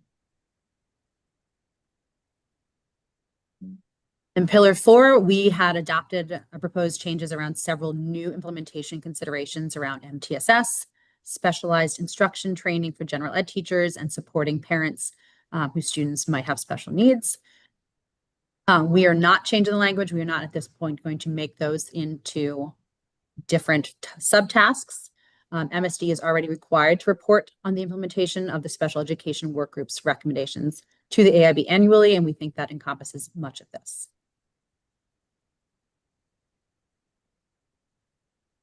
And I will turn it over to Executive Director Heiss for the final slide. Actually, Joy Schaefer is going to take this. Yeah, thank you, Liz. So let me just get acclimated here, sorry. So for Pillar 5, you'll see 2 of these public comments. The second item there that has to do with the need for additional or updated timelines with regard to areas with lagging implementation. And then the third item related to providing annual reports and assessing progress. There's no change recommended to the language because these items are already provided in the BCP. And then there are 2 additional items. The first there to revise and simplify the scope of the AIB in order to increase manageability. And then the fourth item that the AIB conduct a study of funding adequacy and share that analysis on an annual basis. Those 2 would require legislative action, and we'll discuss those in a separate process this fall as we prepare for the upcoming General Assembly session. And then finally, that last item, add aligned metrics and targets previously set by AIB and MSDE. That's part of our ongoing work and with our partnership with MSDE. And I don't know if Emma Pellerin wants to say anything about those specifically. Yes, thank you, Joy. I can share that the aligned metrics will be updated in the BCP to reflect the additional metrics that were adopted by the AIB and State Board of Education in September 2025. There were a number of aligned metrics that were adopted at that joint meeting, and they will be identified in the BCP in addition to the aligned metric target related to kindergarten readiness assessment that was adopted in June of this year at the joint board meeting. So all of those metrics and targets will be, or I think it was actually, I'm sorry, if it was May or June joint board meeting, but all of those regardless will be adopted and or have been adopted and will be incorporated into the BCP. Thank you, Emma. And then next slide, please. And as we noted, we received several suggestions that require legislative action, and we'll revisit those in greater detail in the fall.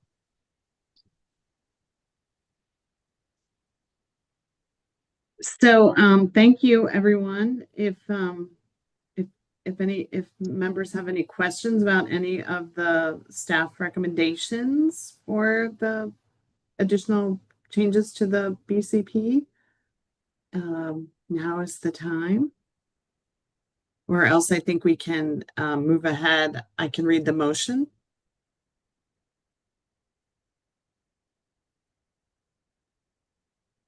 I think you should go ahead with the motion. Okay. All right. The motion is to approve the 2026 updates to the Blueprint Comprehensive Implementation Plan as set forth in, we have several documents that contain all of the proposed, all of the changes that we're proposing be adopted. One is a Pillar 1 through 5 summary document. And then there's also what we call the red line version, of the all of the pillar, all of the section 4 of the or 3 of the BCP with all of the pillar by pillar tasks and subtasks and all that detail. So those 2 documents are linked in the motion and contain all of the changes that are recommended that you would be adopting, and further delegate to the executive director the authority to make technical, corrective, and non-substantive changes to the Blueprint Comprehensive Implementation Plan. Okay, I so move. I And second. second the motion. Okay, it's Second. moved and properly second that we adopt the Blueprint comprehensive plan of updates included. Are there any question related to the motion?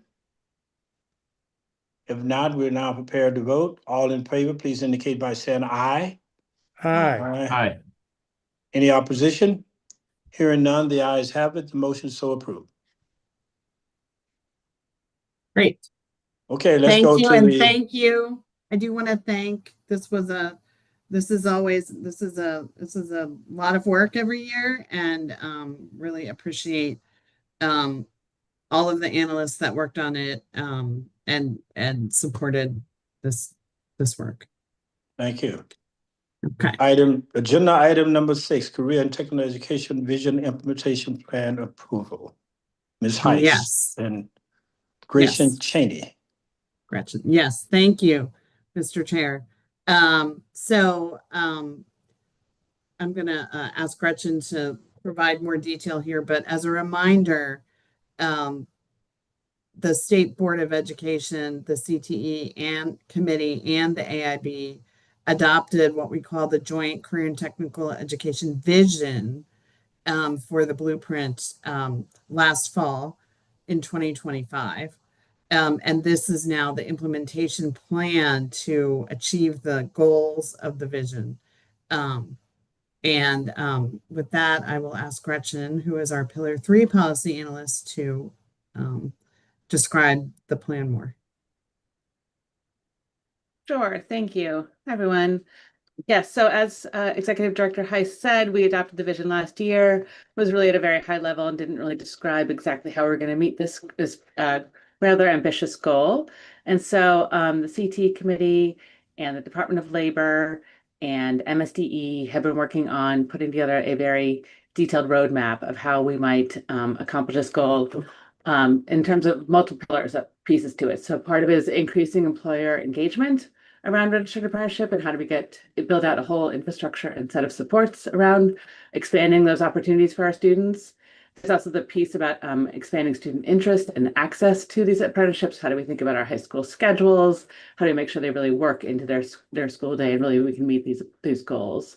And the third piece is to think about how we're sort of working as a much more coordinated set of state agencies at state level and local level, actually, to develop kind of coordinated support to make sure we're all working together and on the same page, and developing the data infrastructure to be able to track and monitor our progress towards these goals. We really can count every year, how many students are having access to registered apprenticeships, completing those apprenticeships, how many students are accessing industry registered credentials, industry recognized credentials, and earning those while they're still in high school. So we're trying to build up the data piece as well. So this is a very detailed plan that lays out very specifically who is responsible for each of these action steps, and it gives some real clear milestones and timelines to achieve these objectives. So going forward, there'll be quarterly data reporting to the CT committee that the AIB will be monitoring, and keeping in touch with the CT committee about how's it going, and see if there's any sort of revisions that need to be made as we go forward. But at least we've got it on paper how we're going to be leading the partner actions and outcomes of this work. So this plan we're hoping you'll adopt today. It's already been adopted by the CT committee, adopted earlier this month, and the State Board of Education voted on it earlier this week and approved it as well. So it's been approved by the other 2 agencies, and today is a chance for the AIB board to approve it as well. Okay. All right. If I could can we just go back one slide, just to focus on the goal, which just so everyone is clear on the goal. The goal is by 2031 that 1 in 4 of our college and career ready students in high school meet the Blueprint's goal that that 45% of that students have completed the high school level of a registered apprenticeship or another industry recognized credential. So the 45% goal is in 2031. It encompasses both high school level of a registered apprenticeship or another industry recognized credential. And what we've set the goal is that at least 1 in 4 of CCR students are meeting that goal through a high school level of a registered apprenticeship, with the rest of the goal being met by students earning another industry recognized credential. So that's the goal that we're all aiming for in 2031. I see several hands. Member Werner. Yeah, I know we've talked about this before and I've brought up this concern, but I just want to reiterate what Mr. Kincaid presented at the joint board meeting regarding the lack of employers and apprenticeship spots available to our students. From my perspective, I've seen, and I see in this plan that a lot of the responsibility is on the Department of Labor and the Governor's Workforce Board to address that. So, but it definitely seems like a very ambitious goal for them. And I just want to draw attention, like, to my fellow board members that MSDE and the LEAs have been very creative in adopting new schedules, new framework, having this new career connected learning pathway with new pilots. I've been part of those meetings where we're getting more creative to remove some of the barriers for work-based learning opportunities. I just want to acknowledge that to meet this goal, it's not that the LEAs and MSDE aren't advertising or making it available on their end. There just aren't the employers that are available, particularly in rural areas. So just want to acknowledge that. Like, I believe in this vision and that we should have more students coming through apprenticeship opportunities if it's appropriate for them, and increasing IRCs. And I think that that work is happening on behalf of the schools and the career counselors, and there's really great things that are happening. I'm just concerned about this being a really lofty goal for the Department of Labor. Okay. Thank you. Yes, Chair Kerwin. Yes, a couple of comments. First, I want to agree with Member Werner's observation that 1 in 4 is a very ambitious goal given where we are at the moment. The problem in large part is no one has had the clear responsibility for generating these apprenticeships. It can't be MSDE or the LEAs. It's got to be the Department of Labor. And apparently, they've gotten a new energy over this. And so I think we are going to see a lot more effort on their part. Whether we can get to 1 in 4 or not is, we'll have to see. But I do think there is going to be a more concerted effort now, given this plan and given the discussions that have taken place with the Department of Labor, to really ramp up the effort to create the apprenticeships. Just a personal comment from my perspective, the plan as presented is a bit too detailed and with way, in my opinion, too many metrics. But there is an excellent executive summary with that, which I think really captures the essence of what we're trying to accomplish. And I am I'm supportive. Having been involved in its development, I am very supportive of the plan and hope my colleagues will endorse it. I do want to point out, Madam Executive Director, there is a little bit of an anomaly in the goal, in that you've stated it not exactly like it is in the document. The document has the goal that we will have 1 in 4 with an apprenticeship, and 3 and 4 having the other sort of workforce experience, approved workforce experience.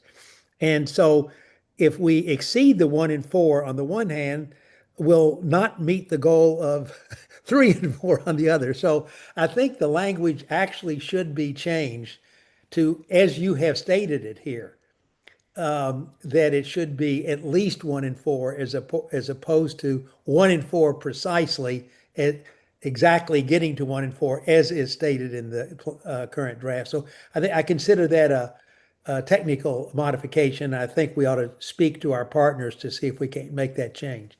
Okay. Well, we're going to vote on the latter Yes, we're today. Yeah. okay. So it'll be at minimum 1 and 4. Good. Yeah, I mean, I think the at least is implied. So, but I take your point, and I think that's a simple correction. Good. Okay. Are any other further questions related to the document? So, if not, we'll entertain a motion for approval with the caveat that we just stated. That's minimum 1 and 4. Well, since I worked on this, Mr. Chairman, I will move approval. Okay, I'll second the motion. All right, there any other readiness questions or comments on the motion? Hearing none. All in favor, please indicate by saying aye. Aye. Aye. Any opposition? Hearing none, the motion is so approved. Thank you.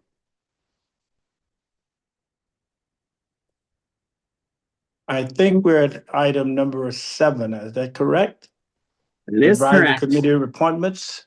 I think it's Mr. Mako and Ashisha Snowden. Yes. We do have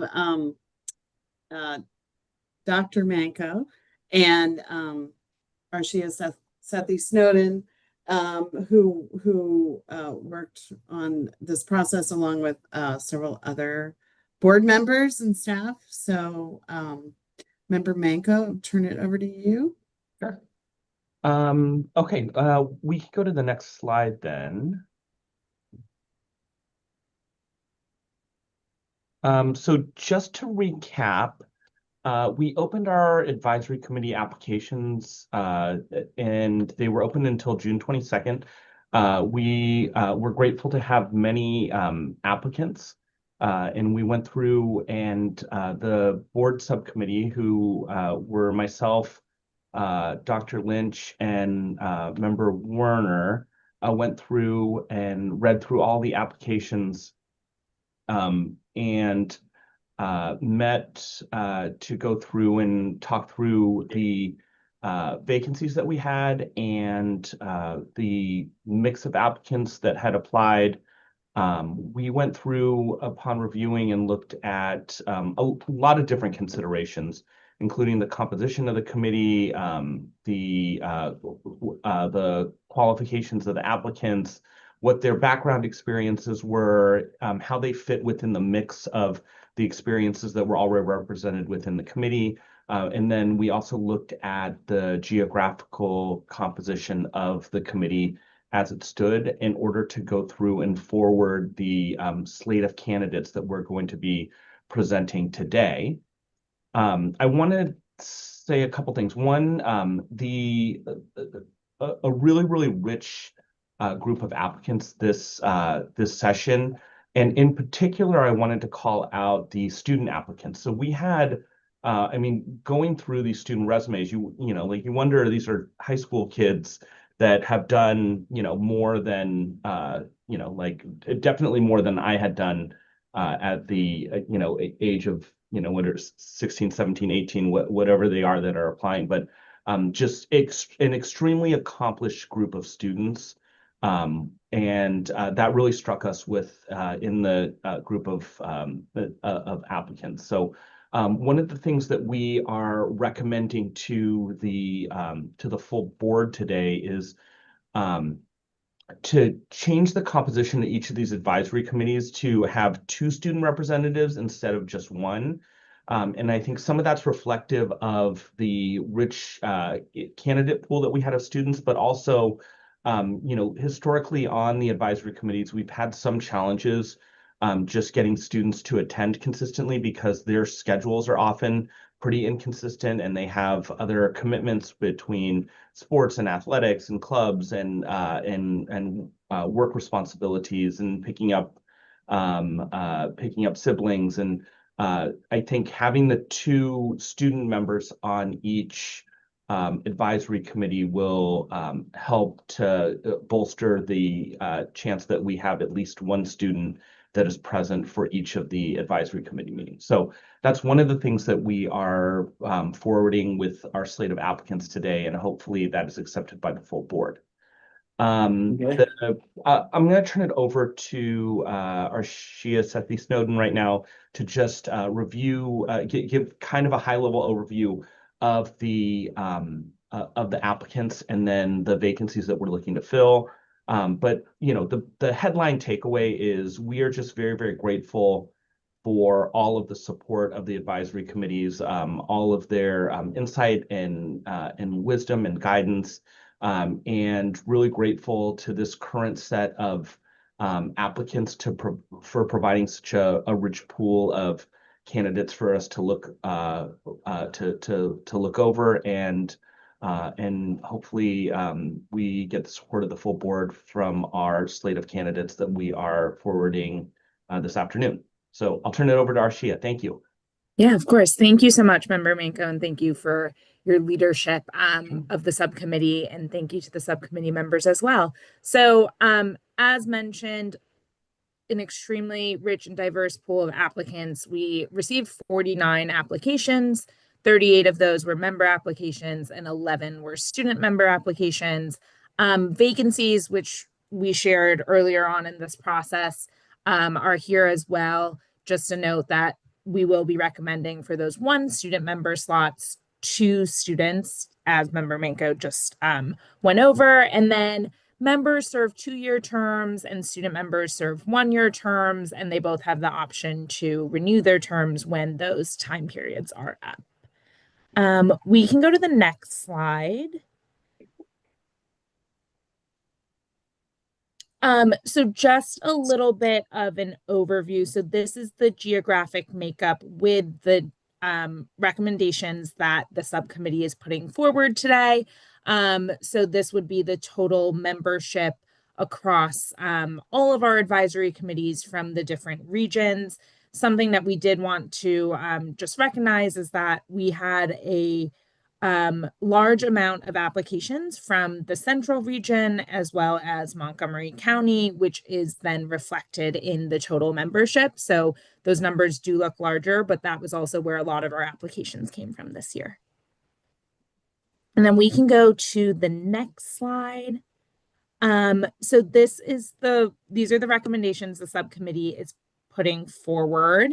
I will just run through quickly the different nominations, and I apologize in advance if there are any names that I may mess up a little bit. But starting with Pillar 1, for members, we have Kelly Longerbeam from Washington County and Leslie Fry from Frederick County. For student members, we have Vivian Robbins from Howard County and Juliana Faye Thompson from Montgomery County. For Pillar 2, we have Nan Pfeiffer from Wicomico County and Paul Pinsky from Prince George's County. And then for student members, we have Benjamin Grimaldi from Baltimore City and then Razel Hewodi from Montgomery County. For Pillar 3, for members, we have Chris Hemstetter from Kent County. And then student members, we have Peony Kang from Carroll County and Sanvi Venumbaka from Howard County. Pillar 4, there were no member vacancies. So for student members, we have Prachi Tiagi from Montgomery County and Hanson Zhang from Howard County. And then lastly, for Pillar 5, we have Lavinia Carrillo from Montgomery County and Lance Bowen from Anne Arundel County for members. And we actually already have 2 student members on Pillar 5. Okay, any questions, or can we move to the motion? Okay. All right. Madam Manco, you making a motion here? Yeah, I'm going to move that the full slate of advisory committee candidates that were recommended by the subgroup is approved. Oh, and also include the recommendation increasing the student representation in that, right? Yes. Okay. Yes. All right, there's a second to the motion? I second. Okay, moved and properly second. Any unreadiness, comments or questions? If not, we're ready for the motion. All in favor, please indicate by saying aye. Aye. Aye. Any opposition? Hearing none, the ayes have it. The motion is so approved. Thank you, Member Menko, and all the others who represented the committee process this time. Thank you very much. Thank you. All right, we'll now go to board procurement policy, agenda item 8. We have Ms. our Brennan? Deputy Director of Operations, Alexandra Vernon, is gonna walk you through this. Thank you so much, Executive Director Heiss. Good afternoon, members of the board. Today I'm presenting a recommendation to align the AIB's internal procurement policy with the recent updates made by the Maryland General Assembly. As you may already know, the state has increased the small procurement threshold from 50,000 to 100,000 to account for inflation, rising costs of labor and materials over time, and also to streamline processes so that state agencies can acquire goods and services more efficiently. Because the AIB is exempt from general state procurement law, this change did not apply to us automatically. Our policy currently remains capped at the 50,000 threshold. So following the state rationale, staff recommends creating a new category 3 for small procurements. This would cover the amounts between 50,000 and 100,000. And under this new category, our procurement officer would be authorized to accept bids from at least 2 vendors following a written solicitation advertised on our website for at least 3 days. And then to maintain consistency with those changes, we also recommend updating section 10 of our procurement policy regarding the contract approval authority. So for the executive director, authorization would increase from 25,000 to up to and including 50,000.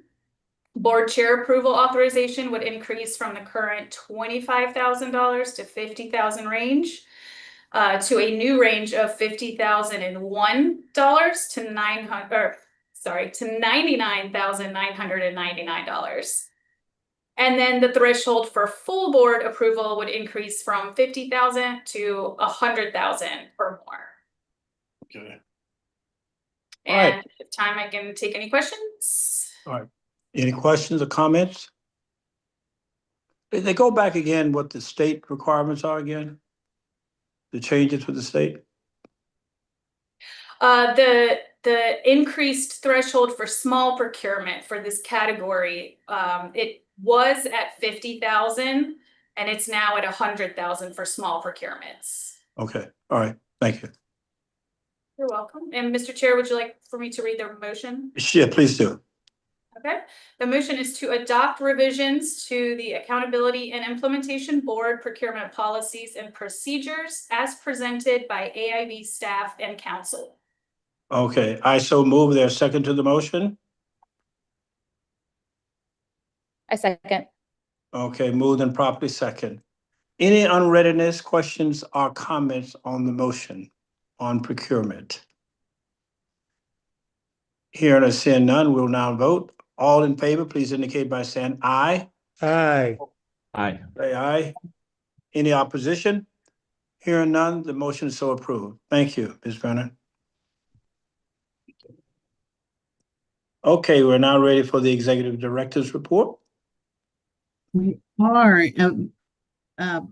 Before we do that, did want to acknowledge that Chair Leggett and Member Werner have been reappointed by the governor to the Accountability and Implementation Board.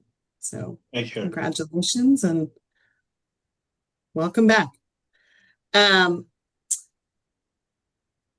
First item we have for the executive director report is finance and operations, and I'm going to turn it back over to our deputy director for operations.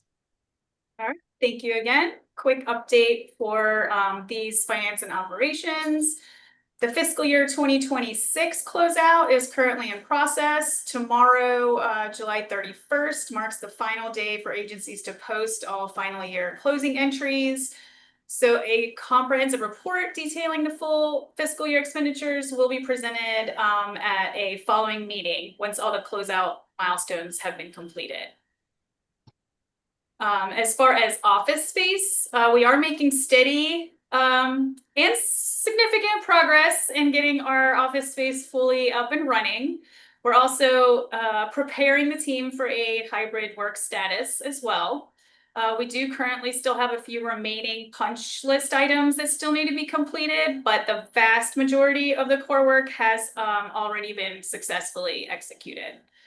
So to ensure a smooth transition, we're starting to schedule some in-person staff meetings and targeted training sessions that will help familiarize our staff with the new space.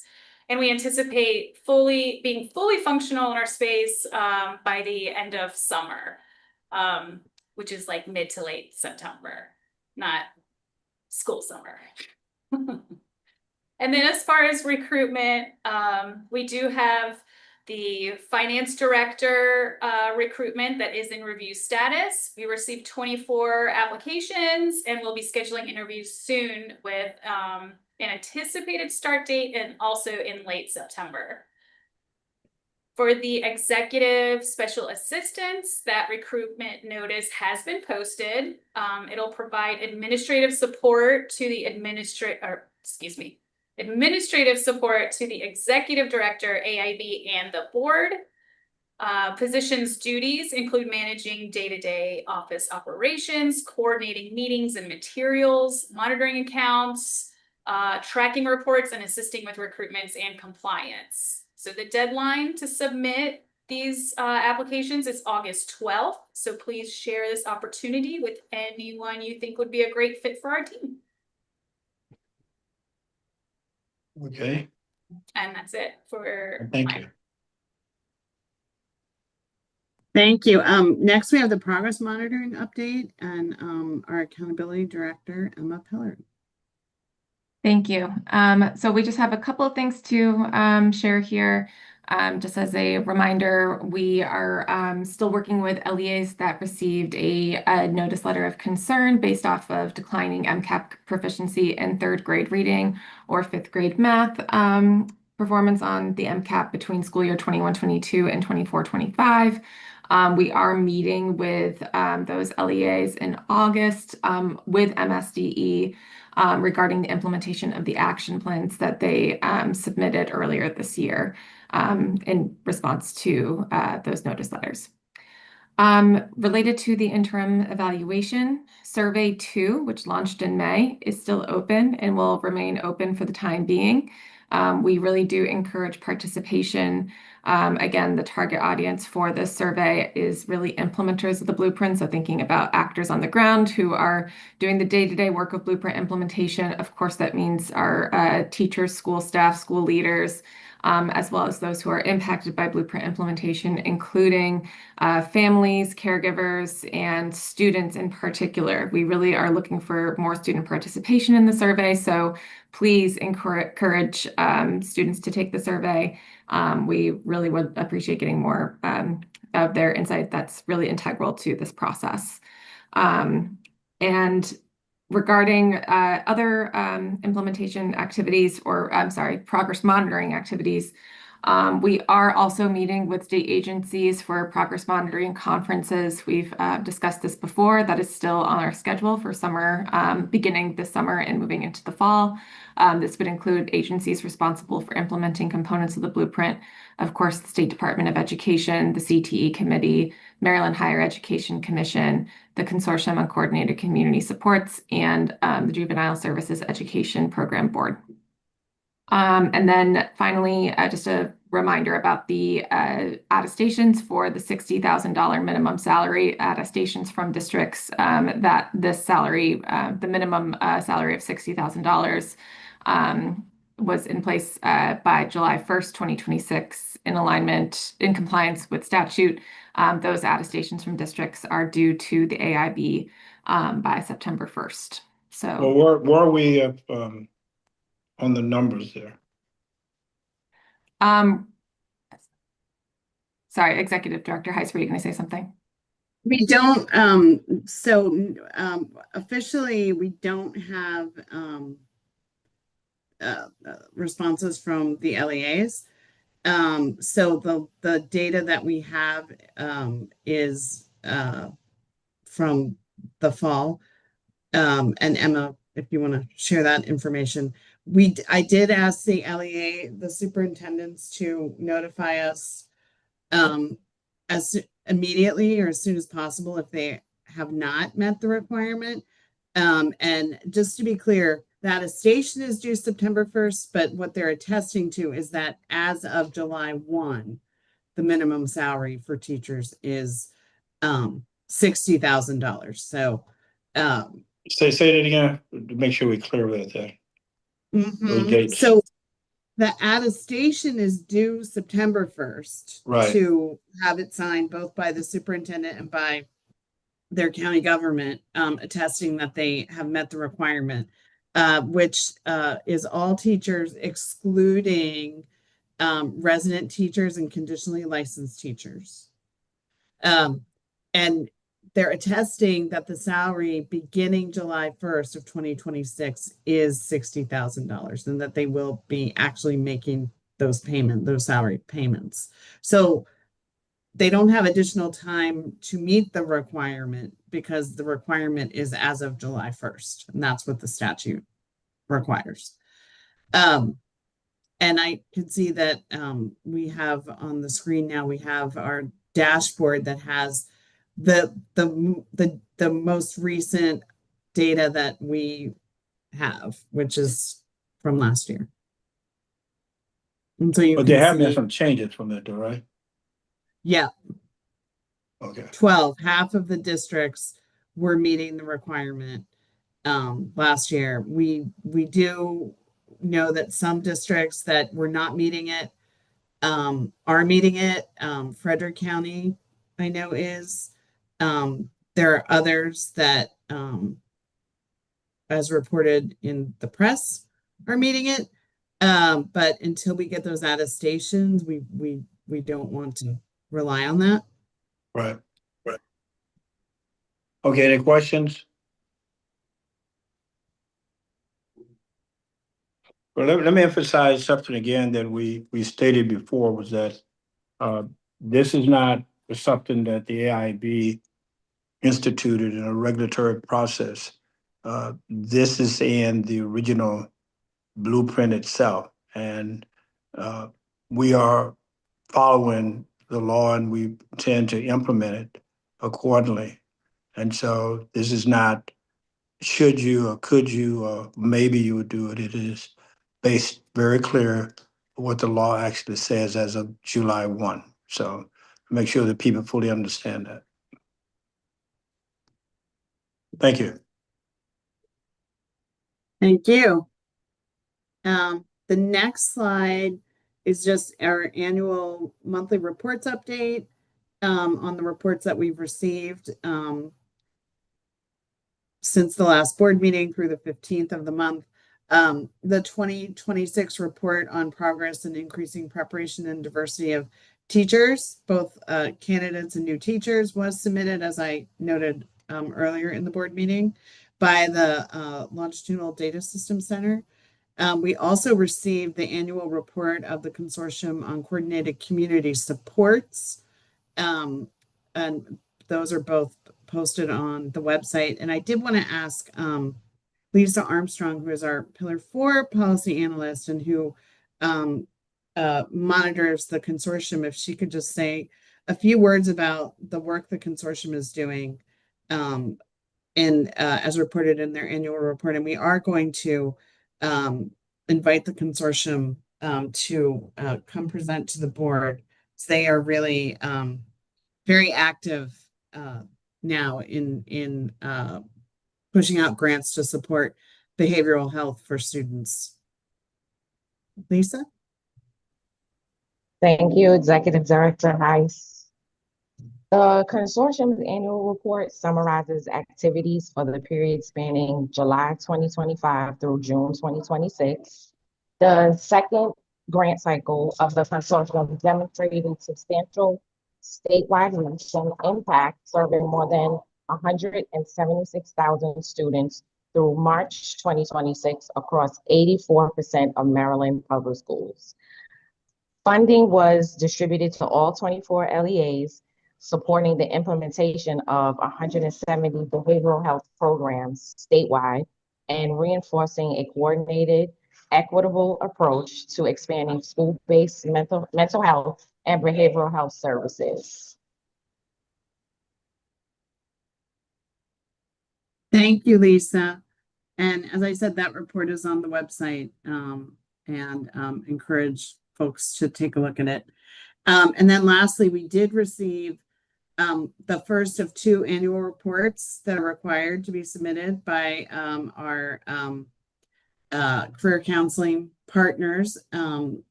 As for this submission is for the impact of the funds, and Pillar 3 analyst Gretchen Cheney is reviewing these reports now and will be providing a summary of the findings in the near future. The second report on their actual spending is due in October. And then I think the next slide, we just provided an update just to make everyone aware. If you can go to the next slide.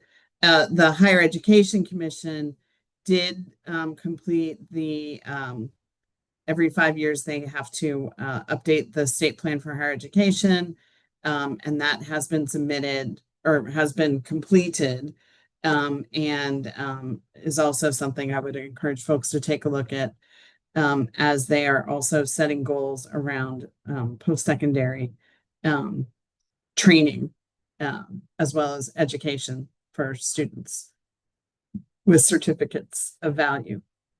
And then with that, I'm going to go to Marcia Sethi Snowden for our outreach and communications update. Thank you so much. So just some general updates here. We have been working on some website updates. So working with our policy analysts to update the different pillar pages with the most up-to-date information. And then we also have been updating some of our general content. One thing I do want to highlight is on our homepage, we have a blueprint in action slider towards the top of the homepage, which highlights some of the awesome work that is going on across the state related to blueprint implementation. So things like the panels we've been doing, some of the different media and press that's coming out, like the scorecard, those things are on our homepage for easy access and clickable to be able to learn more about that. And then on the outreach and comm side, I know it's end of July, but we're doing a lot of fall planning. So thinking about highlighting stories from different LEAs on social media, as well as our highlight updates. And then, as we've mentioned before, updating our statewide and LEA implementation one-pagers this fall. That is it for me.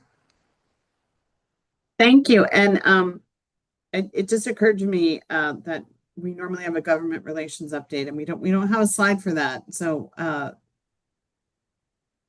Joyce Schaefer, we do have a special session coming next week.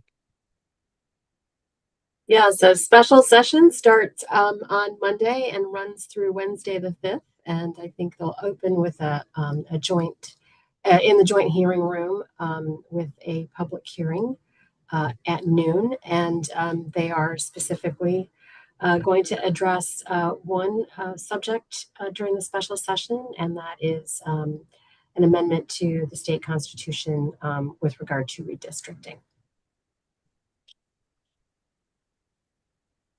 Thank you. Okay. Anything else, Madam Executive Director? That completes our agenda. Thank you. And again, thank everyone for your leadership, participation. Again, let me emphasize on the MCAP scores, the gratitude for the hard work of our state board superintendent and all of those at the local level for all the hard work that you put in to implement the plan, but more importantly, to make the progress that we've made. We will continue to monitor that and we'll have more information regarding that in September. Any further questions from the board itself? Okay, hearing none. There's a motion for adjournment. So moved. Get a second? Second. Okay, moved and properly second. What time is it right now? It is what? 3:26. All right. We are adjourned at 3:26. All in favor, please indicate by saying aye. Aye. Aye. All right. Opposition, none. The ayes have it. We are so adjourned. Thank you. Thank you.